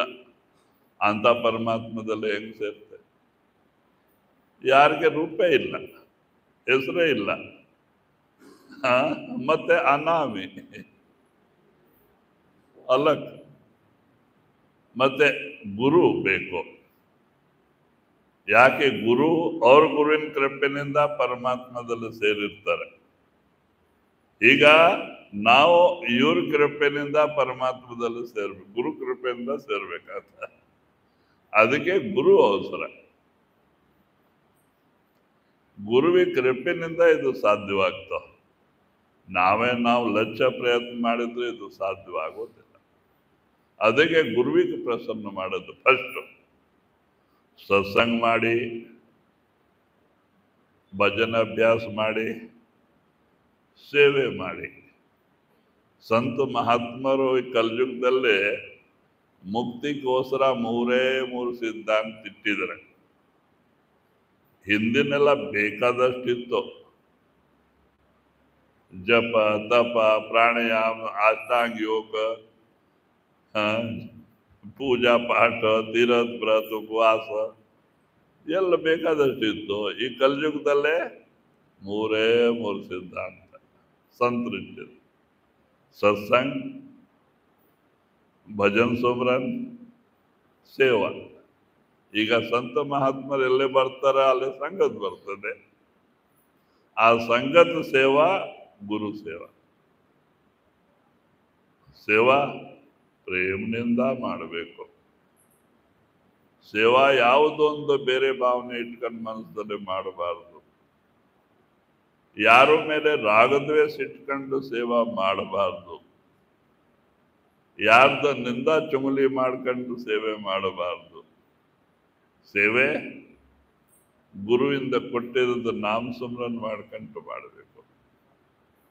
ಇಲ್ಲದೆ ಮಹಾತ್ಮರು ಒಳ್ಳೆ ಒಳ್ಳೆ ಭಜನೆ ಬರ್ದಿದ್ದಾರೆ ನೋಡ್ರಿ, ತನ್ನ ಗುರು ನೆನಪದಲ್ಲಿ ಒಳ್ಳೆ ಭಜನೆ ಹೇಳ್ಕೊಂಡು ಸೇವಾ ಮಾಡ್ಬೋದು. ಭಜನೆ ಯಾಕೆ ಹೇಳೋದು? ನಮ್ಮ ಲಕ್ಷ್ಯ ಗುರುವಿನ ಕಡೆ ಇರಲಿ ಅಂತ, ಬೇರೆ ಕಡೆ ಹೋಗ್ಬಾರ್ದ. ಅದಕ್ಕೆ ಭಜನೆ ಹೇಳ್ಕೊಂಡು ಮಾಡ್ತೀವಿ, ನಾಮಸ್ಮರಣೆ ಮಾಡ್ಕೊಂಡು ಮಾಡ್ತೀವಿ. ಅದು ರೂಪಾಯಿದಲ್ಲಿ ರೂಪಾಯಿ ಲಾಭ. ನಿಂದ ಯಾರ್ದ ಒಳ್ಳೇದಿಲ್ಲ. ನಾವು ಯಾರ್ದ ನಿಂದೆ ಮಾಡಕ್ಕೆ ಹೋಗ್ತೀವಿ ಮಾಡ್ತೀವಿ, ಅವ್ರ ಕೆಟ್ಟ ಕರ್ಮ ನಮ್ಮ ಲೆಕ್ಕಕ್ಕೆ ಬಂದು ಸೇರ್ತಾ ಇರ್ತ, ನಮ್ಗೆ ಗೊತ್ತಾಗೋದಿಲ್ಲ. ಈ ಪ್ರಕಾರ ಎಷ್ಟು ಒಂದು ಕರ್ಮ ಬೆಳೆದೋಗ್ತಾವ, ಅದು ನಾವೇ ಮಾಡ್ಕೊಳ್ತೀವಿ, ಬೇರೆಯವ್ರ ಕರ್ಮ ತನ್ನ ಮೇಲೆ ಇಟ್ಕೊಳ್ತೀವಿ. ಅದಕ್ಕೆ ನಿಂದ ಯಾರ್ದೋ ಒಳ್ಳೇದಿಲ್ಲ. ಅವ ಎಂಥ ಕೆಟ್ಟವನಿರ್ಲೆ, ಅವನು ಮಾಡಿದ್ದ ಅವನ ಋಣ ತೀರಿಸ್ತಾನೆ. ನಮ್ಗೆ ಆಗ್ಬೇಕು ಅವ್ರ ಕರ್ಮ ಎತ್ಕೋಬೇಕು ಮಾಡಬಾರ್ದು. ಗುರು ನಾನಕ್ ದೇವರು ಹೇಳಿದ್ದಾರೆ, ನಿಂದಾ ಬಲಿ ಕಿಸಿ ಕಿ ನಾಯ ಮನ್ಮುಖ ಮುಗ್ಧ ಕರನ್ ಮೋಹ ಕಾಲೇತಿನ ನಿಂದಕ ನರಕೆ ಗೋರು ಪರನ್. ನಿಂದ ಮಾಡೋರು ನರಕೆ ಜೀವ ಆಗ್ತಾರೆ. ಇಷ್ಟು ಕರ್ಮ ಬೆಳೆದು ಬಿಡ್ತಾವ ಅಂದ್ರೆ ಅವ್ನ ನರಕಕ್ಕೆ ಹೋಗಲೇಬೇಕು. ನಿಂದ ಒಳ್ಳೇದಿಲ್ಲ. ಅದಕ್ಕೆ ನಾಮ ಸುಬ್ರಹ್ಮಣ್ಯ ಮಾಡ್ಕೊಂಡು ಸೇವೆ ಮಾಡಿದೆ. ಈಗ ನಾನು ಹೇಳ್ತೀವಲ್ಲ, ನಾನಿಲ್ಲೇ ನಿಮ್ಮ ಮುಂದೆ ಗೊತ್ತಿದ್ದೀವಿ, ನಾನು ಧ್ಯಾನ ಭಜನೆಯನ್ನು ಮಾಡಲಿಲ್ಲ, ಸೇವೆ ಹಗಲ ರಾತ್ರಿ ಸೇವೆ ಮಾಡಿದ್ದೆ. ಸೋಮನಾಥ್ ಮಹಾರಾಜ ಬರೀ ಸೇವೆನಿಂದ ಅವ್ರ ಕೃಪೆ ನಮ್ಗೆ ದೊರಕಿದೆ. ಅದಕ್ಕೆ ಸೇವಾ ಭಜನೆಗಿಂತ ಕಡಿಮೆ ಅಲ್ಲ, ಸೇವಾ ಗುರು ರೂಪದಲ್ಲೇ ಮಾಡಬೇಕು. ಗುರು ಕೊಟ್ಟಿದ್ದು ನಾಮ ಸುಮ್ರನ್ ಮಾಡ್ಕೊಂಡು ಮಾಡಬೇಕು. ಬೇರೆ ಕಡೆ ನೋಡೇಬಾರ್ದು. ಅವ್ರು ಮಾಡ್ತಾರೆ ಬಿಡ್ತಾರೆ, ಅವ್ರು ಮಾಡಿದ್ದು ಅವ್ರಿಗೆ ಇರ್ತಾವ, ಗುರುವಿಗೆ ಗೊತ್ತಾಗ್ತಾವಲ್ಲ. ಅವ್ರು ಏನು ಮಾಡ್ತಾರ ಆ ಫಲ ಅವ್ರಿಗೆ ಕೊಡ್ತಾರೆ, ನಮ್ದು ನಾವು ಮಾಡ್ಕೋಬೇಕು. ಅದಕ್ಕೆ ಸೇವಾ. ಅದಕ್ಕೆ ಸ್ವಾಮೀಜಿ ಮಹಾರಾಜ್ ಹೇಳಿದ್ರೆ, प्रेमी सुनो प्रेम की बात, सेवा करो प्रेम से गुरु की, और दर्शन पे बल बल जात, बचन प्यारे गुरु के ऐसे जस माता सुत तोतरी बात. ಮತ್ತೆ ದರ್ಶನೆ ಮಾಡುವಾಗ ನಿಮ್ದಲ್ಲಿ ಅಷ್ಟು ಪ್ರೇಮ ಇರಬೇಕು, ವಿರಹ ಇರಬೇಕು. ಗುರುವಿನ ಮುಂದೆ ಹೋದ್ಕೊಳ್ಳೆ ಶರೀರ ಮರ್ತು ಹೋಗ್ಬೇಕು. ನಾನು ಮನೆ ಒಳಗೆ ನಿಂತಿದ್ದೆ, ಹೊರಗೆ ನಿಂತಿದ್ದೀನಿ, ಆ ಗ್ಯಾಪ ಇರೋದಿಲ್ಲ.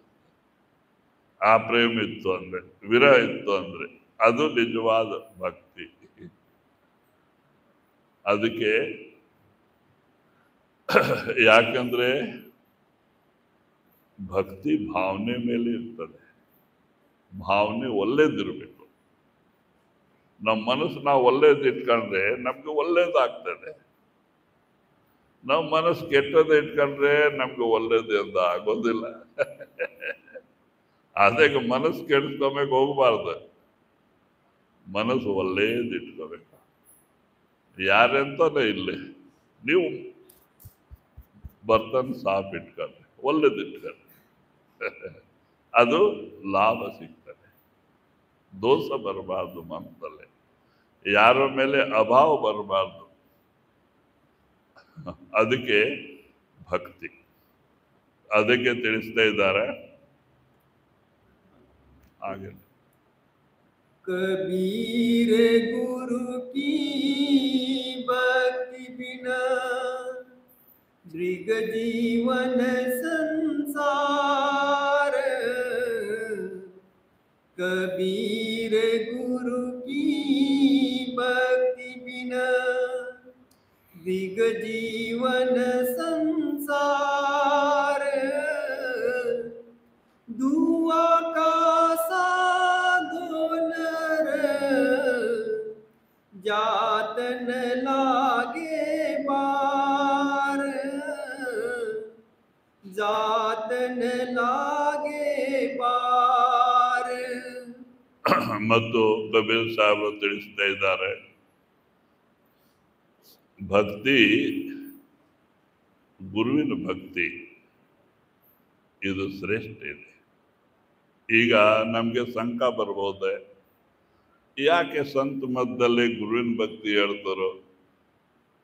ಬ್ರಹ್ಮ ವಿಷ್ಣು ಮಹೇಶ್ವರ ಇದ್ದಾರೆ, ದೇವಿ ದೇವತರಿದ್ದಾರೆ, ಅವ್ರದ್ದು ಭಕ್ತಿ ಯಾಕೆ ಮಾಡಬಾರ್ದ? ಆದ್ರೆ ಮಹಾತ್ಮರು ತಿಳಿಸಿದ್ದಾರೆ, ಈಗ ಬ್ರಹ್ಮ ವಿಷ್ಣು ಮಹೇಶ್ವರ ಆಗಲೇ, 33 ಕೋಟಿ ದೇವಿ ದೇವತರಾಗಲೇ, ಅವ್ರಿಗೆ ನಾವು ನೋಡಿರೋದಿಲ್ಲ. ಕಪ್ಪಿಗೆ ಇದ್ರು, ಬೆಲಗಿದ್ರು, ಗಿಡ್ಗಿದ್ರು, ಜಂಪಿದ್ರು, ನಾವು ನೋಡಲಿಲ್ಲ. ಈ ಪ್ರಿಂಟಿಂಗ್ ಪ್ರೆಸ್ ಅವ್ರು ಏನ್ ಮಾಡ್ತಾರಂದ್ರೆ, ಜಾಸ್ತಿಗಿಂತ ಜಾಸ್ತಿ ಸೆಲ್ ಆಗಲಿ ಅಂತ ಒಳ್ಳೆ ಒಳ್ಳೆ ರೂಪಾಯಿ ಇಟ್ಟು ಪ್ರಿಂಟ್ ಮಾಡ್ತಾರೆ. ಯಾವ್ಯಾವ್ದು ಈಗ ನೋಡ್ರಿ, ಎಷ್ಟೆಷ್ಟು ಜಾಗ ಶಿವಕ್ಕೆ ಮಿಚನೇ ಇರ್ಲಿಲ್ಲ, ಎಷ್ಟೊಂದು ಜಾಗ ಶಿವಕ್ಕೆ ಮಿಚಿನ ಇಗ್ಬಿಟ್ಟಿದ್ದಾರೆ. ಮತ್ತೆ ನಾವ್ ಹೆಂಗ ತಿಳ್ಕೊಬಹುದ ಹಿಂಗೆ ಇದನ್ನು ಶಿವ ಅಂತ? ಮತ್ತೆ ಯಾರಕ್ಕೆ ನಾವು ನೋಡೇ ಇರ್ಲಿಲ್ಲ ಅಂದ್ರೆ ಅವ್ರು ಧ್ಯಾನ ಮಾಡಕ್ಕೆ ಹೆಂಗಾಗ್ತದೆ? ಅದಕ್ಕೆ ದೇವಿದತ್ತ ನೋಡ್ಲಿಲ್ಲ, ಬ್ರಹ್ಮ ವಿಷ್ಣು ಮಹೇಶ್ವರಿಗೆ ನೋಡ್ಲಿಲ್ಲ, ಅವರು ಧ್ಯಾನ ಮಾಡೋದಂಗೆ? ನೋಡಿದ ವಸ್ತುಗೆ ಧ್ಯಾನ ಮಾಡಬಹುದ? ಅದಕ್ಕೆ ಗುರುವಿಗೆ ನಾವು ನೋಡಿರ್ತೀವಿ, ಅವ್ರ ಪ್ರತ್ಯಕ್ಷ ಮುಂದೆ ಕುತ್ಕೊಂಡೆ ನಮ್ಗೆ ದಾನ ಕೊಡ್ತಾರೆ. ಮತ್ತೆ ನೋಡಿದ ವಸ್ತುಗೆ ನಾವು ಧ್ಯಾನ ಮಾಡಬಹುದ? ಅದಕ್ಕೆ ಗುರುವಿನ ಧ್ಯಾನ ಅಂತಾರೆ. ನಾವು ಅವ್ರಿಗೆ ನೋಡಿರ್ತೀವಿ, ಅವ್ರ ಧ್ಯಾನ ಮಾಡಕ್ಕೆ ಸಾಧ್ಯ ಆಗ್ತದೆ. ಯಾವ ವಸ್ತು ನೋಡಲಿಲ್ಲ ಅಂದ್ರೆ ಧ್ಯಾನ ಮಾಡಕ್ಕೆ ಹೆಂಗಾಗ್ತದೆ? ಅದಕ್ಕೆ ಸಂತ ಮತದಲ್ಲಿ ಗುರು ಭಕ್ತಿ, ಸೇವಾ, ಸತ್ಸಂಗ್, ಭಜನ್ ಸುಮರನ್ ಮಾಡಿ ಗುರು ಪ್ರಸನ್ನ ಮಾಡದೆ. ಗುರು ರಾಜಿ ತೋ ಕರ್ತಾ ರಾಜಿ, ಕಾಲ್ ಕರಂ ಕಿ ಚಲೆ ನ ಬಾಜಿ. ಗುರು ಪ್ರಸನ್ನ ಆದ್ರು, ಪರಮಾತ್ಮ ಪ್ರಸನ್ನ ಆದ್ರು. ಅಲ್ಲಿ ಕಾಲ ಮತ್ತೆ ಯಮದೂತ ಇವ್ರದ್ದು ಏನೂ ನಡೆಯೋದಿಲ್ಲ. ಗುರು ಕುಲ್ಮಾಲಿಕ್. ಮತ್ತೆ ಈಗ ಶರೀರ ಬಿಡುವಾಗ ಎಲ್ಲರೂ ದೂರ ಆಗಿ ಹೋಗ್ತಾರೆ ನೋಡ್ರಿ, ಕುಟುಂಬದಲ್ಲಿ ಇರೋರು ಎಲ್ಲ ದೂರ ಆಗ್ತಾರೆ, ಆದ್ರೆ ಗುರು ದೂರ ಆಗತ್ತಿಲ್ಲ. ಇದು ಚೆನ್ನಾಗಿ ನೀವು ಮನಸ್ಸಲ್ಲಿ ಇಟ್ಕೊಳ್ಳಿ. ಗುರು ಒಳಗೆ ಬಂದೇ ತಿರ್ತಾನೆ ಆತ. ಗುರುವಿನ ಮೇಲೆ ಸಾಸಿವೆ ಕಾಲದಷ್ಟು ನಂಬಿಕೆ ಇತ್ತು ಅಂದ್ರೆ ಸಾಯುವಾಗ ಗುರು ಒಳಗೆ ದರ್ಶನ ಕೊಟ್ಟು ಕಾಪಾಡ್ತಾರೆ. ಎಲ್ಲ ದೂರ ಆದ್ರೆ ಗುರು ದೂರ ಆಗತ್ತಿಲ್ಲ. ಅದೇ ಕಠಿಣವಾದಂತ ಸಮಯ. ಯಾಕೆ ಪ್ರಾಣ ಬಿಡ್ತಾ ಇರ್ತೀವಿ? ನಮ್ದು ಪ್ರೇಮ ಎಲ್ಲ ಜಗತ್ ವಸ್ತು ರೂಪ ಆಗಿದೆ. ಇವೆಲ್ಲ ಬಿಡಲಿಕ್ಕೆ ಮನಸ್ಸು ತಯಾರಿಲ್ಲ. ಯಮದೂತ್ ಬಿಡಕ್ಕೆ ತಯಾರಿಲ್ಲ. ಅಂದ್ರೆ ಮೃತ್ಯು ಅಂತದೆ ಇವೆಲ್ಲ ಬಿಡಿಸ್ತದೆ, ಆವಾಗ ಬಾಧೆ ಆಗ್ತದೆ. ಆದ್ರೆ ಅಂತ ಸಮಯದಲ್ಲಿ ಗುರು ಒಳಗೆ ಬಂದ್ರೆ ಎಷ್ಟು ಸಂತೋಷ. ಅಂತ ಕಠಿಣ ಸಮಯದಲ್ಲಿ ಗುರು ಒಳಗೆ ಪ್ರಕಟ ಆದ್ರೆ, ಒಂದು ನಾವೆಲ್ಲೇನ ಅಡವಿದಲ್ಲೇ ಸಿಕ್ಕೊಂಡಿದ್ವಿ, 10-12 ಜನ ಡಕೇತ ನಮ್ಗೆ ಸುತ್ತು ಬಂದು ನಿಂತು ಬಿಟ್ಟಿದ್ರೆ ಗಂತಾಂಡ್. ಅಂತ ಸಮಯದಲ್ಲಿ ಯಾರು ನಮ್ ರಕ್ಷಣೆ ಮಾಡೋರು ಬಂದ್ಬಿಟ್ರೆ ನಮ್ಗೆ ಎಷ್ಟು ಸಂತೋಷ ಆಯ್ತು. ಹಂಗೆ ಸಾಯವಾಗ ಇರ್ತದೆ. ಈ ಕುಟುಂಬ ಪರಿವಾರದ ಮಮತೆ, ಧನ್ ದೌಲತ್ ಇದು ಚಿಂತೆ, ಮಾಡಿ ಬಂಗಲಾದ ಚಿಂತೆ, ಇವೆಲ್ಲ ನಾನು ಹೆಂಗ್ ಬಿಟ್ಟು ಹೋಗ್ಬೇಕು, ಇವರೆಲ್ಲ ಸುತ್ಕೊಂಡಿರ್ತಾರೆ. ಇನ್ನು ದುಡ್ಡು ಇರೋರಿದ್ರೆ ಮಕ್ಕಳ ಮರಿ ಸುತ್ಕೊಂತಾರೆ. ಏ ಹೇಳಪ್ಪ, ಯಾರ್ಯಾರು ಕೊಟ್ಟಿದ್ದೀಯಾ ಟ್ರಾನ್ಸ್ಫರ್ ನೋಟು, ಎಲ್ಲ ಏನೇನು ಡಾಸ್ ಇಟ್ಟಿದ್ದೀಯಾ ಎಲ್ಲ ಹೇಳೋ, ಕೊಡೋ. ಎಂ ದೂತ ಒಳಗೆ ಮನೆ ಖಾಲಿ ಮಾಡಿಸಾಗ ಅವ್ರ ಒಳಗೆ ಹೇಳಿತಾ ಇರ್ತಾರೆ, ಇವ್ರು ಹೊರಗೆ ಯಾರ್ಯಾರು ಕೊಟ್ಟಿದ್ಯಾ ಹೇಳೋ ಅಂತ. ಪಾಪ ಹೋಗ್ತಾ ಇದ್ದಾನ, ಒಳ್ಳೇದಪ್ಪ ನೀನ್ ಸಂತೋಷವಾಗಿ ಹೋಗುವಂತ ಅನ್ನೋರೇ ಗತಿ. ಅವ್ರಿಗೆ ದುಡ್ಡು ಬೇಕು, ಹಸ್ತಿ ಬೇಕು. ಅದಕ್ಕೆ ತಿಳಿಸ್ತಾರೆ ನೋಡ್ರಿ, ಗುರು ಯಾವ ದಿವಸ ಅಂತ ನಾಮ ಕೊಡ್ತಾರೆ, ಆ ದಿವಸದಿಂದ ಶಬ್ದ ರೂಪವಾಗಿ ನಮ್ಮ ಒಳಗೆ ಕೂತ್ ಬಿಡ್ತಾರೆ. ಇಲ್ಲಿ 10ನೇ ಭಾಗದಲ್ಲಿ ಗುರು ಇರ್ತಾರೆ. ಯಾವಾಗ ಇರ್ತಾರೆ? ನಾವು ಅಡವಿಗೆ ಹೋದ್ರೆ ಇರ್ತಾರೆ, ಅಮೇರಿಕಾಗ ಹೋದ್ರೇನೆ ಇರ್ತಾರೆ. ಎಲ್ಲರಿಗಿಂತ ಸಮೀಪ ಯಾರನ್ನ ಇದ್ದಾರಂದ್ರೆ ಗುರು.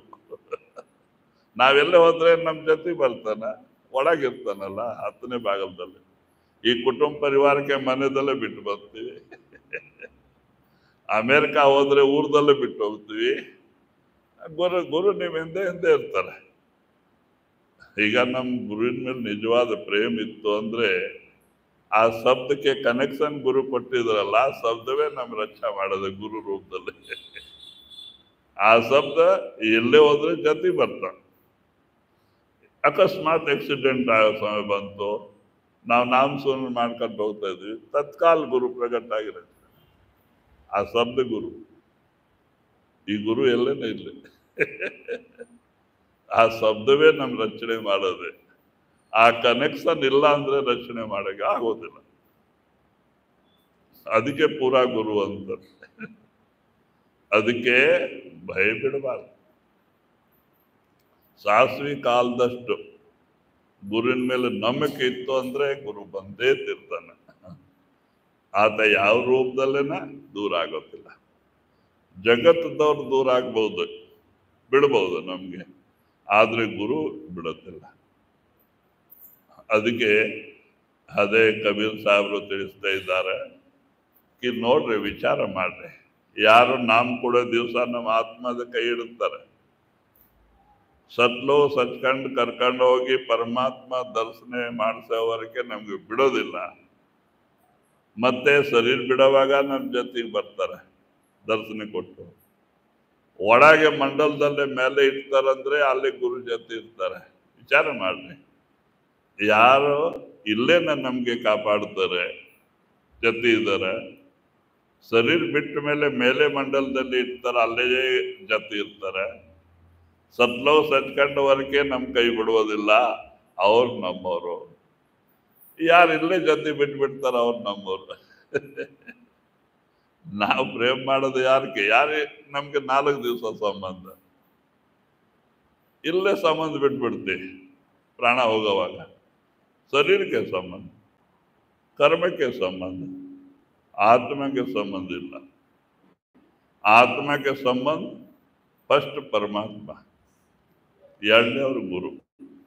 ಯಾರೋ ಪರಮಾತ್ಮದಲ್ಲಿ ಸೇರಿಸ್ಬೇಕು ಅಂತ ಜವಾಬ್ದಾರಿ ತಗೊಂಡಿದ್ರು ಗುರು. ಎಲ್ಲ ಬಿಟ್ರೆ ಗುರು ಬಿಡುತ್ತಿಲ್ಲ. ಅಂಥವ್ರಿಗೆ ಪ್ರೇಮ ಮಾಡ್ರಿ. ಒಂದು ಪರಮಾತ್ಮಗೆ ನೋಡಿಲ್ಲ, ಆ ಪರಮಾತ್ಮ ಹತ್ರ ಹೋಗ್ಬೇಕು ಅಂದ್ರೆ ಗುರುವಿಂದ ಅವಶ್ಯಕತೆ. ಗುರುವಿಗೆ ಒಳಗೆ ಪ್ರಕಟ ಮಾಡದೆ. ಗುರು ಒಳಗೆ ಒಂದ್ಸಲ ಪ್ರಕಟ ಆದ್ರೆ ನಾವು ಏನು ಪ್ರಶ್ನೆ ಕೇಳಿದ್ರೆ ಎಲ್ಲ ಜವಾಬ್ ಕೊಡ್ತಾನೆ. ಯಾವಾಗ ನಮ್ ಜೊತೆ ಇರ್ತಾನೆ, ಸ್ವಲ್ಪ ಕಣ್ಣು ಮುಚ್ಕೊಂಡ್ರೆ ಗುರು ಹಾಜಿರ್. ನೀವೇನೇನು ಕೇಳೋ ನಿಮ್ ಪ್ರಶ್ನೆಗೆ ಜವಾಬ್ ಕೊಡ್ತಾನೆ. ನೀವು ಅಮೇರಿಕಾ ಹೋದ್ರೇನೆ ಜೊತೆ ಇರ್ತಾನೆ, ನೀವು ಅಡವಿಗೆ ಹೋದ್ರೆ ಗುರು ಜೊತೆ ಇರ್ತಾನೆ. ವಿಚಾರ ಮಾಡ್ರಿ, ನಾವು ಅಂಥವ್ರಿಗೆ ಯಾಕೆ ಪ್ರೇಮ ಮಾಡಬಾರ್ದು? ಅದಕ್ಕೆ ವಿಚಾರ ಮಾಡ್ರಿ ಕೂತ್ಕೊಂಡು, ಯಾರು ನಮ್ಮವರು. ಜಿ निरपची को भक्ति है, निर्मोही को ज्ञान,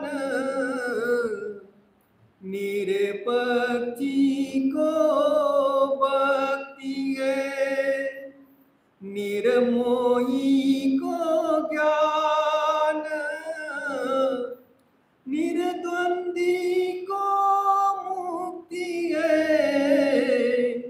निर्लोभी निर्वाण,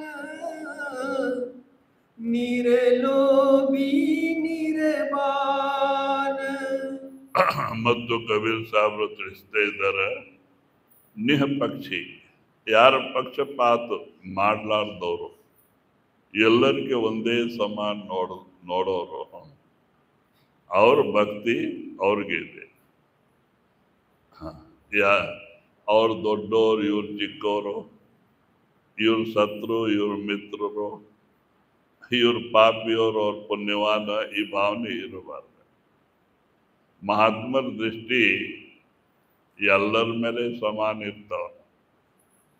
ಇವ್ರು ಪಾಪಿ, ಅವ್ರ ಪುಣ್ಯವಾನ, ಇವರು ಒಳ್ಳೆಯವರು, ಅವ್ರು ಕೆಟ್ಟವರು, ಮತ್ತೆ ಇವರು ನಮ್ಮವ್ರು, ಅವ್ರು ಬೇರೆಯವರು, ಇವರು ಶತ್ರು, ಅವ್ರ ಮಿತ್ರರು. ಈ ಭಾವನೆ ಮಹಾತ್ಮರಿಗೆ ಇರುತ್ತಿಲ್ಲ. ಮಹಾತ್ಮರ ದೃಷ್ಟಿ ಎಲ್ಲರ ಮೇಲೆ ಸಮಾನ ಇರ್ತದೆ. ಆದ್ರೆ ಅವ್ರಿಗೆ ಹೆಂಗ್ ಸಿಗ್ತದೆ, ಹೆಂಗ್ ಅವ್ರ ಪಾತ್ರ ಇರ್ತದೆ, ಭಾವನೆ ಇರ್ತದೆ. ಗುರುವಿಂದ ದಯ ಎಲ್ಲರ ಮೇಲೆ ಸಮಾನ ಇರ್ತದೆ. ಆದ್ರೆ ಒಬ್ರಿಗೆ ಜಾಸ್ತಿ, ಒಬ್ರಿಗೆ ಕಡಿಮೆ ಆಗ್ತಾ. ಯಾಕೆ? ಅವ್ರ ಭಾವನೆ ಮೇಲೆ ಇದೆ ವಿಶ್ವಾಸ. ಭಾವನೆ ಒಳ್ಳೇದಿತ್ತು ಅಂದ್ರೆ, ವಿಶ್ವಾಸ ಪಕ್ಕ ಇತ್ತು, ಪ್ರೇಮ ಇತ್ತು ಅಂದ್ರೆ ಅವ್ರಿಗೆ ಜಲ್ದಿ ಲಾಭ ಸಿಗ್ತಾವ. ಮತ್ತೆ ವಿಶ್ವಾಸ ಇಲ್ಲ, ಭಾವನೆನ ಬೇರೆ ಇದೆ, ಮತ್ತೆ ಅವ್ರಿಗೆ ಸ್ವಲ್ಪ ಲೇಟ್ ಆಗ್ತದೆ. ಆದ್ರೆ ದಯ ಮಾತ್ರ ಅವ್ರಿಗೆ ಎಲ್ಲರ ಮೇಲೆ ಸಮಾನ ಇರ್ತಾವ. ನಾಮ ಎಲ್ಲರಿಗೂ ಒಂದೇ ಇರ್ತಾವ, ಲಾಭ ಹೆಚ್ಚು ಕಡಿಮೆ ಆಗ್ತಾವ. ಯಾರು ಎಲ್ಲ ಕಡೆಯಿಂದ ಪ್ರೇಮ ತೆಗೆದುಹಾಕಿ ಗುರು ಚರಣದಲ್ಲಿ ಇಟ್ಕೊಂಡು ಗುರು ರೂಪಾಗಿ ಸಂಸಾರ ಮಾಡ್ತಾರೆ, ಅವರು ಇದೇ ಜನ್ಮದಲ್ಲಿ ಮುಕ್ತ ಆಗಿ ಹೋಗ್ತಾರೆ. ಮಹಾತ್ಮರು ಹೇಳ್ತಾರೆ, ಸಂಸಾರ ಮಾಡೋದೇನು ತಪ್ಪಿಲ್ಲ, ಮಾಡಬೇಕು, ಅದು ನಮ್ಮ ಡ್ಯೂಟಿ ಇದೆ. ಇದೇ ಪ್ರಕಾರ ನಮ್ಮ ಕರ್ಮ ಪಾಪ ಪರಿಹಾರ ಆಗೋದಿದೆ, ಮಾಡಬೇಕು. ಆದ್ರೆ ಇಲ್ಲಿವರೆಗೆ ಸಂಸಾರ ಚಿಂತೆ ಮಾಡ್ಕೊಂಡು ಸಂಸಾರ ಮಾಡಿದಾಯ್ತು, ಅದೇ ತಪ್ಪು. ಈಗ ಗುರು ಸಿಕ್ಕಿದ ಮೇಲೆ ಗುರು ರೂಪಾಗಿ ಸಂಸಾರ ಮಾಡಬೇಕು. ಗುರು ಅನ್ಕೊಂಡು ನಮ್ಮ ಸಂಸಾರ ಗುರುದೇ, ನಮ್ಮ ಧನ ಮಾಡಿ ಬಂಗ್ಲಾ ಗುರುವಿಂದೆ ಅನ್ಕೊಂಡು ಮಾಡಬೇಕು. ನಿಷ್ಕರ್ಮ ಕರ್ಮ, ಆಸೆ ಇಲ್ಲದೆ ಕರ್ಮವೇ ನಿಷ್ಕರ್ಮ ಕರ್ಮ. ಆಸೆ ಇಟ್ಕೊಂಡು ಮಾಡಿದ್ದು ಸತ್ಕರ್ಮ ಆಗ್ತದೆ. ಅದರಿಂದ ಇದು ಪರಿಣಾಮ ಭುಗತ್ಲಿಕ್ಕೆ ನಾವು ಬರಲೇಬೇಕಾಗ್ತದೆ. ಅದಕ್ಕೆ ಇಲ್ಲೇ ನಮ್ದು ಏನಿಲ್ಲ, ಇರೋದಷ್ಟೇ. ನಾವು ಬರೋವಾಗ ಬರೀ ಕೈ ಬಂದಿದ್ವಿ, ಹೋಗೋವಾಗ ಬರೀ ಕೈ ಹೋಗ್ಬೇಕಾಗ್ತದೆ. ಇಲ್ಲಿ ಏನೇನ ಸಾಮಾನ್ಯ ಇದೆ, ಕಾಲ್ ಮತ್ತೆ ಮಾಯದೆ. ನಮ್ಮ ಪ್ರಾರಬ್ಧ ಕರ್ಮಾನುಸಾರ 2 ದಿವಸಕ್ಕೆ ಸಿಗ್ತಾವ. ಪ್ರತಿಯೊಬ್ಬರು ಪ್ರಾರಬ್ಧ ಬೇರೆ ಬೇರೆ, ಆ ಪ್ರಕಾರ ಅವ್ರು ಕೊಡ್ತಾರೆ. ಆಮೇಲೆ ಅವ್ರ ಸಾಮಾನು ಇಲ್ಲೇ ಬಿಟ್ಟು ಹೋಗ್ಬೇಕಾಗ್ತಾವಲ್ಲ, ಯಾರೂ ಎತ್ಕೊಂಡು ಹೋಗಕ್ಕಿಲ್ಲ. ಎಲ್ಲ ನಮ್ದು ಇಟ್ಕೊಂಡು ತಲೆ ಪಡ್ಕೊಂಡು ಹೋಗ್ತಾರೆ ಲಾಸ್ಟ್ಗೆ. ಯಾಕೆ? ತಂದು ಮಾಡ್ಕೊಂಡಿದ್ದಾನಲ್ಲ, ಬಿಡುವಾಗ ಬಾಧೆ ಆಗ್ತದೆ. ಅದಕ್ಕೆ ಎಲ್ಲ ಗುರುವಿಂದ ಅಂದ್ಕೊಂಡ್ರೆ ಬಾಧೆ ಇಲ್ಲ. ಕಷ್ಟ ಬಂದು ನಷ್ಟ ಬಂದ್ರೆ ಗುರುವಿಂದ ಹೋಯ್ತು, ಲಾಭ ಬಂದ್ರೆ ಗುರುವಿಂದ ಬೆಳೀತು. ನಮ್ಗೆ ಮನಸ್ಸಿನ ಮೇಲೆ ಪ್ರಭಾವ ಬಿಡೋದಿಲ್ಲ. ಅದಕ್ಕೆ ನಿಷ್ಕಾಮ ಭಕ್ತಿ, ಆಸೆ ಇಲ್ಲದೆ ಭಕ್ತಿ ನಿಷ್ಕರ್ಮ ಕರ್ಮ. ಆಸೆ ಇಟ್ಕೊಂಡು ಮಾಡಿದ್ದು ಸಕರ್ಮ ಕರ್ಮ, ಅದು ಬಂಧನಕ್ಕೆ ಕಾರಣ. ನಿಷ್ಕರ್ಮ ಕರ್ಮ ಮುಕ್ತಿಗೆ ಕಾರಣ. ಅದಕ್ಕೆ ತಿಳಿಸ್ತಾ ಇದ್ದಾರೆ ಈ ಪ್ರಕಾರ ನಿರ್ಮೋಹಿ, ಮೋಹ ಇಲ್ಲದವರು ಭಕ್ತಿಗೆಲ್ಲ ಆಯ್ತು. ಮೋಹ ಬಹಳ ದೊಡ್ಡ ಬಂಧನ. ಇದರಿಂದ ಈ ಜೀವಿ ಬಂಧಿತವಾಗಿದೆ. ಆ ಮೋಹ ಬಂಧನ ಇಲ್ಲ ಅಂದ್ರೆ ಯಾರ್ಯಾರಿಗೆ ನೋಡ್ತಾರೆ. ಈಗ ಒಂದ್ ಸಮಯದಲ್ಲೇ ನಾರದ್ ಬೈಕುಂಠಕ್ಕೆ ಹೋಗ್ತಾ ಇರ್ತ ಮಾಮೂಲಿ ಹೋಗೋನೆ ಅಂತ ನೋಡಿದ್ರೆ ಲಕ್ಷ್ಮಿ ವಿಷ್ಣು ಒಳ್ಳೆ ಆಟ ಆಡ್ಕೊಂಡು ಮಾತಾಡ್ಕೊಂಡು ಕೂತಿದ್ದಾರೆ. ನಾರದ್ಗೆ ಸಿಟ್ಟು ಬಂತು. ಓ ನೀವೇನ್ ಬೈಕುಂಠದಲ್ಲೇ ಒಳ್ಳೆ ಆರಾಮಾಗಿ ಗಪ್ಪ ಹೊಡ್ಕೊಂಡು ಒಬ್ರಿಗೊಬ್ರು ನಕ್ಕೊಂಡು ಕೂತಿದ್ರೆ ಜೀವ ನೋಡೋ ಮೃತ ಲೋಕದಲ್ಲಿ ಎಷ್ಟು ಬಾಧೆ ಬಿಡ್ತಾ ಇದೆ, ಯಾಕೆ ಅವಕ್ಕೆ ಕಾಪಾಡಬಾರ್ದು? ಎಷ್ಟು ಬಾಧೆ ಬಿಡ್ತಪ್ಪ. ಆಮೇಲೆ ವಿಷ್ಣು ಅಂತಾನ ನಾರದ, ಯಾರು ಬೇಡ ಅಂತಾರೆ, ನೀನು ಯಾರಕನ ಕರ್ಕೊಂಬ, ಯಾರನ್ನ ಬರೋದಿದ್ರೆ ಕರ್ಕೊಂಬ, ನಾನೇನ್ ಬೇಡ ಅಂತಿ. ಆಮೇಲೆ ನಾರದ್ ನೋಡ್ಕೊಂಡು ಹೋಗ್ತಾ ಇದ್ದಾನ. ಯಾರು ಹೋಗಿ ಮುದುಕ ಏನೇನ ಬೈಕೊಂಡು ಬಡಬಡ ಅನ್ಕೊಂಡು ಬೈಕೊಂಡು ಮಕ್ಕಳಿಗೆ ಮೊಮ್ಮಕ್ಕಳು ಬೈಕೊಂಡು ಕೂತಿದ್ದ. ಅವ್ರಿಗೆ ಹೋಗಿ ಕೇಳ್ತಾನೆ, ಈ ತಾತಗೆ ಬಹಳ ಕಷ್ಟ ಇದೆ, ಬರ್ತಾನೇನು? ಅಲ್ಲೇ ಹೋಗಿ ಕೇಳುದ, ಏನಪ್ಪ ನಾವು ಬೈಕೊಂಡು ನಮ್ಗೆ ವಿಷ್ಣು ಹುಕುಂ ಕೊಟ್ಟಿದ್ದಾರೆ, ಬೈಕುಂಠ ಬಹಳ ಒಳ್ಳೆ ಜಾಗ ಇದೆ, ಬಹಳ ಆನಂದವಾಗಿ ಅಲ್ಲಿ ಇರ್ಬಹುದ, ಬರ್ತೀಯ ಅಂತ. ಅವನಂತನ ಆಗ್ಲೇ ಬರ್ತೀವಿ, ಆದ್ರೆ ಈ ಮಕ್ಕಳು ಮರಿ ಸಂಸಾರ ಇವೆಲ್ಲ ಅಲ್ಲಿ ಸಿಗ್ತವ? ಇವೆಲ್ಲ ಇಲ್ಲ, ಆನಂದವಾಗಿ ಆತ್ಮ ಇರ್ತಾವ ಅಲ್ಲಿ. ಮತ್ತೆ ಇವೆಲ್ಲ ಇಲ್ಲ ಅಂದ್ರೆ ನಾನು ಬರೋದಿಲ್ಲಪ್ಪ, ನೀನೇ ಹೋಗು. ಬೇಜಾರಾಯ್ತು. ಆಮೇಲೆ ಒಂದು ಹಂದಿ ಒಲ್ಲಾಡ್ತಾ ಇದೆ ಬುರ್ದೆ ಒಳಗೆ ಮಕ್ಕಳು ಮರಿ ಇಟ್ಕೊಂಡು, ಒಂದು 7-8. ಓಹೋ ಇವು ಬಹಳ ಕಷ್ಟ ಈ ಶರೀರದಲ್ಲೇ, ಈ ಆತ್ಮ ಏನೇನು ಬರ್ತದೆ ಏನೋ ಅಂತ ಹೋಗಿ ಹಂದಿ ಆತ್ಮ ಕೇಳ್ತಾರೆ, ಏನಪ್ಪ ಬೈಕುಂಠದಲ್ಲಿ ಒಳ್ಳೆ ಸುಖ, ಬರ್ತೀಯ? ಬೈಕುಂಠದಲ್ಲಿ ವಿಷ್ಣುವೇ ನಮ್ಗೆ ಕಳ್ಸಿದಾರ, ನಿಮ್ಗೆ ಜಾಗ ಕೊಡ್ತಾರೆ ಬರ್ರಿ ಅಂತ. ಆತ ಹಂದಿ ಅಂತದೆ, ಇವೆಲ್ಲ ಅಲ್ಲೇ ಸಿಗ್ತಾವ, ಮತ್ತೆ ಈ ಮಕ್ಕಳು ಮರಿ ಸಂಸಾರ ಈ ಗಂದಗಿ ಎಲ್ಲ ಅಲ್ಲೇ ಸಿಗ್ತಾವ, ಇವೆಲ್ಲ ಯಾಕೆ ಅಲ್ಲಿ? ಮತ್ತೆ ನೀನು ಬೈಕುಂಠ ನಿನ್ಗೆ ಇಲ್ಲ, ನನ್ಗೆ ಬೇಡ. ಮತ್ತೆ ಈಗ ಯಾವ ಜೀವಿ ಅಲ್ಲೆಲ್ಲ ಮಸ್ತ್ ಇದೆ. ಎಲ್ಲ ತಿರ್ಗಾಡ್ ನಾರದ ಹಿಂದಕ್ಕೆ ಹೋದ, ಮೋಹ ಅಂತದೆ. ಮತ್ತೆ ನಾರದ ಹಿಂದಕ್ಕೆ ಹೋದ, ಏನಪ್ಪ ಯಾಕೆ ಒಬ್ಬನೇ ಬಂದ, ಯಾರು ಕರ್ಕಮ್ಮ? ಸ್ವಾಮಿ ಎಲ್ಲೆಲ್ಲೇ ಎಷ್ಟು ಜನ ಕರೆದು ಯಾರು ಸಂಸಾರ ಬಿಟ್ಟು ಬರ್ಲಿಕ್ಕೆ ತಯಾರಿಲ್ಲ, ಮಕ್ಕಳು ಬರೀ ಬಿಟ್ಟು ಬರ್ಲಿಕ್ಕೆ ತಯಾರಿಲ್ಲ. ಮತ್ತೆ ಹಾಗೆಲ್ಲಪ್ಪ ನಾನೇನ್ ಮಾಡದ, ಯಾರು ಬಂದ್ರೆ ಅಲ್ಲ ನಾವು ಇಲ್ಲಿ ಇಟ್ಕೊಂಬದೆ, ಯಾರು ಬರೋರಕ್ಕೆ ತಯಾರಿಲ್ಲ, ಎಲ್ಲ ಬಸ್ತಿದಾರ ಅಲ್ಲಿ. ಅಂಥದ್ದು ಈ ಮೋಹ. भक्ति सोई जो भाव से एक समचित को राखी, भक्ति सोई जो भाव से एक समचित को राखी, साच सील से के लिए मैं ते दो ना की, मैं ते दो ना की.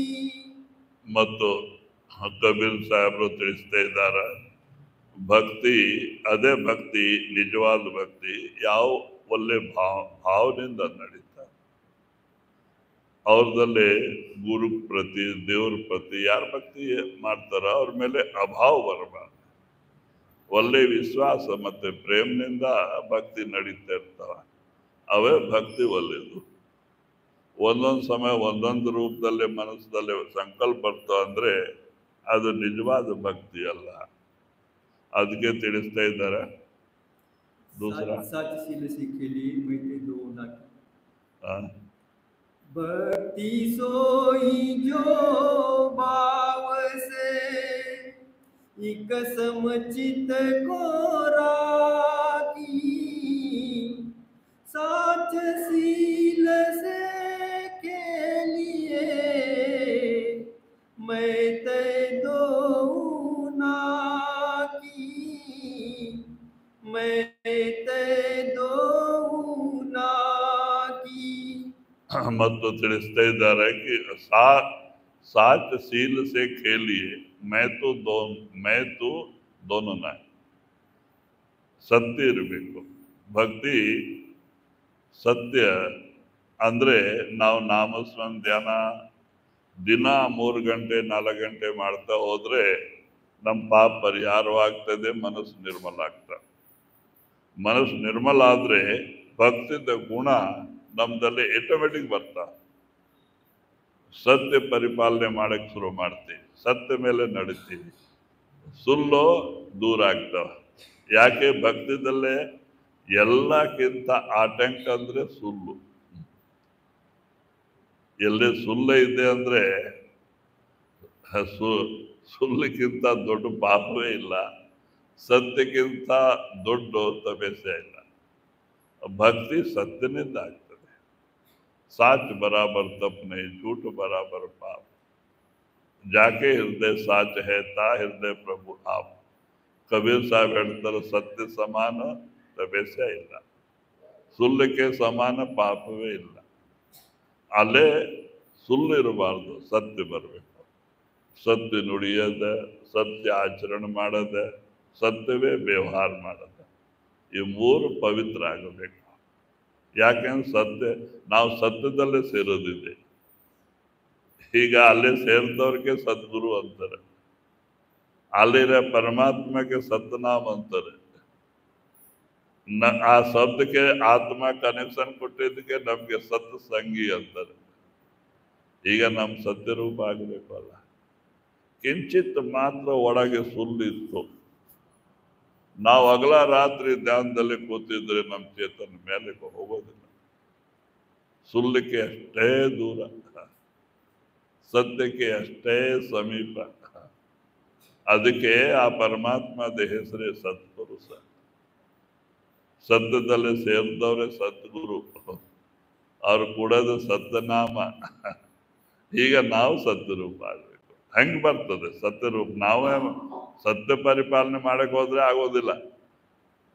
ನಾಮ ಸುಮರಣ ಮಾಡಬೇಕು. ಊಟ ಮಾಡೋವಾಗ, ದಾರಿ ನಡೆಯುವಾಗ, ಅಡುಗೆ ಮಾಡೋವಾಗ ನಾಮ ಸುಮರಣ ರೂಪ ಆಗಿ ಪಾಪ ಪರಿಹಾರ ಆಗ್ತದೆ.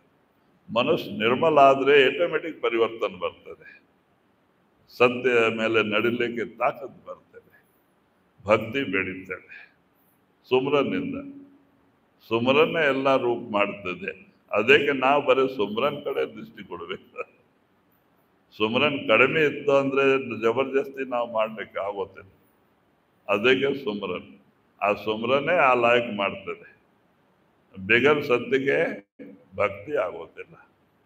ಅದಕ್ಕೆ ತಿಳಿಸ್ತಾ ಇದ್ದಾರೆ ಸತ್ಯ ಮತ್ತೆ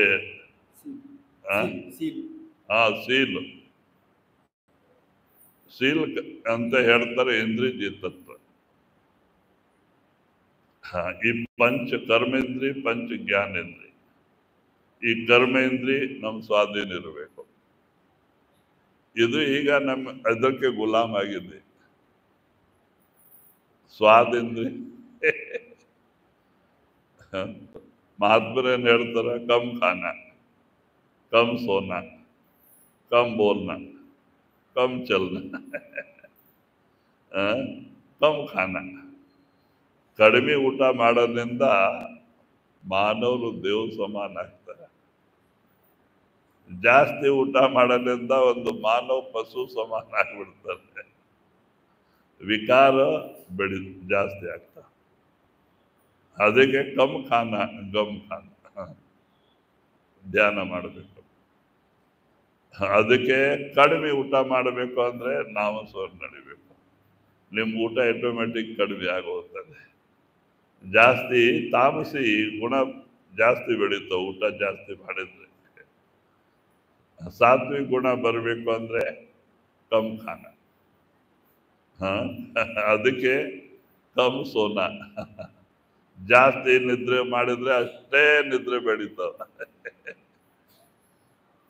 ಕಡಿಮೆದಲ್ಲಿ ಆದ್ರೆ ಕಡಿಮೆ ಬೇಕಾಗ್ತಾವ. ಎಲ್ಲ ಹೆಂಗ ನಾವು ಸ್ವಭಾವ ಮಾಡ್ಕೊಂಡ್ರೆ ಹೆಂಗ್ ನಡೀತದೆ. ಅದಕ್ಕೆ ತಿಳಿಸ್ತಾ ಇದ್ದು ಶೀಲ ಸಂತೋಷ ದಯ ಮತ್ತೆ ಸತ್ಯ ಇರಬೇಕು.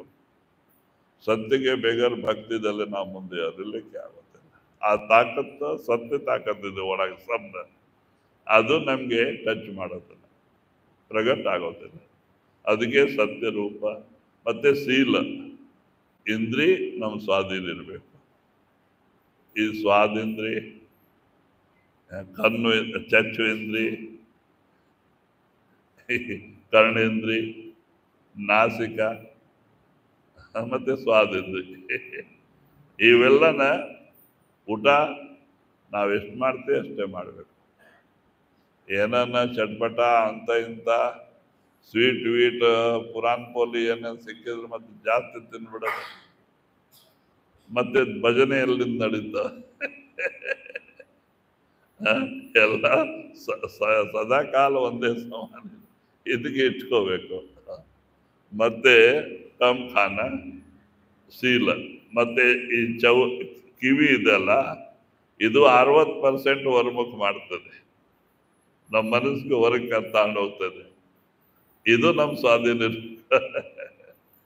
ಸತ್ಸಂಗ ಕೇಳದೆ, ಒಳ್ಳೆ ಭಜನೆ ಕೇಳೋದೆ, ನಾಮ ಸುಮ್ರನ್ ಅಂದ್ರೆ ಇದಕ್ಕೆ ನಾವು ಸ್ವಾಧೀನ ಮಾಡ್ಕೋ. ಯಾವ್ದು ನಿಂದ ಚುಂಗ್ಲಿ ಕಡೆ ಜಾಸ್ತಿ ಎಳಿತದೆ ಇದು. ಯಾರನ್ನ ಅಲ್ಲೇ ಮಾತಾಡ್ತಾ ಇದ್ರೆ ಇಲ್ಲಿಂದ ಕೇಳೋ ಪ್ರಯತ್ನ ಮಾಡ್ತಾರೆ, ಏನೇನ್ ಮಾತಾಡ್ತಾ ಇದ್ರು ಅಂತ. ಇದು ಚೌಂದ್ರಿ ದೋಷ, ಇದು ಕಿವಿ ಇಂದ್ರಿ ದೋಷ. ಮತ್ತೆ ಇದು 80% ಕಣ್ಣು, 80% ಹೊರಮುಖ ಮಾಡ್ತದೆ, ಎಳಿತದೆ ಹೊರಗೆ. ಇದು ನಮ್ಮ ಸ್ವಾಧೀನ ಇರಬೇಕು. ಒಳ್ಳೆದು ಕೆಟ್ಟದ್ದು ಎಲ್ಲ ನಮ್ಮ ಸ್ವಾಧೀನ. ಅದಕ್ಕೆ ಇವೆಲ್ಲ ಸ್ವಾಧೀನ ಇಟ್ಕೊಂಡೆ ಭಕ್ತಿದಲ್ಲಿ ಮುಂದಕ್ಕೆ ಹೋಗ್ಬೇಕು. ಇವೆಲ್ಲ ನಾವು ಅವ್ರ ಸ್ವಾಧೀನ ಹೋದ್ರೆ ಭಕ್ತಿ ನಡೆಯೋದಿಲ್ಲ. ಒಳ್ಳೆಯದು. भक्ति सोई जो भाव से एक समचित को राखी। भक्ति सोई जो भाव से एक समचित को राखी। साच सील से के लिए मैं ते दो ना की, मैं ते दो ना की। राधा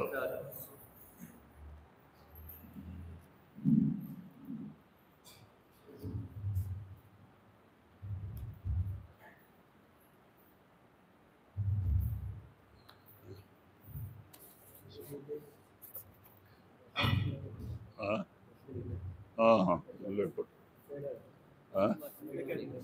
ಇಲ್ಲೇ ಕೊಟ್ಬಿಟ್ಟು ಎಲ್ಲ ಒಂದೇ ಸಲ.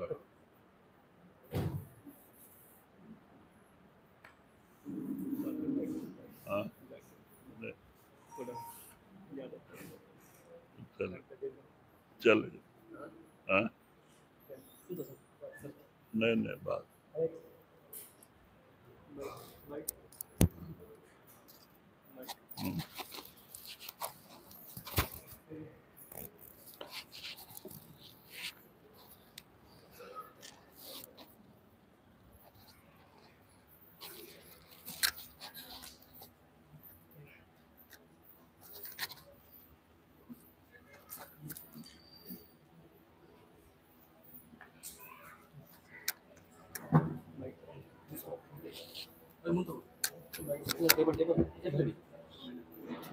Table.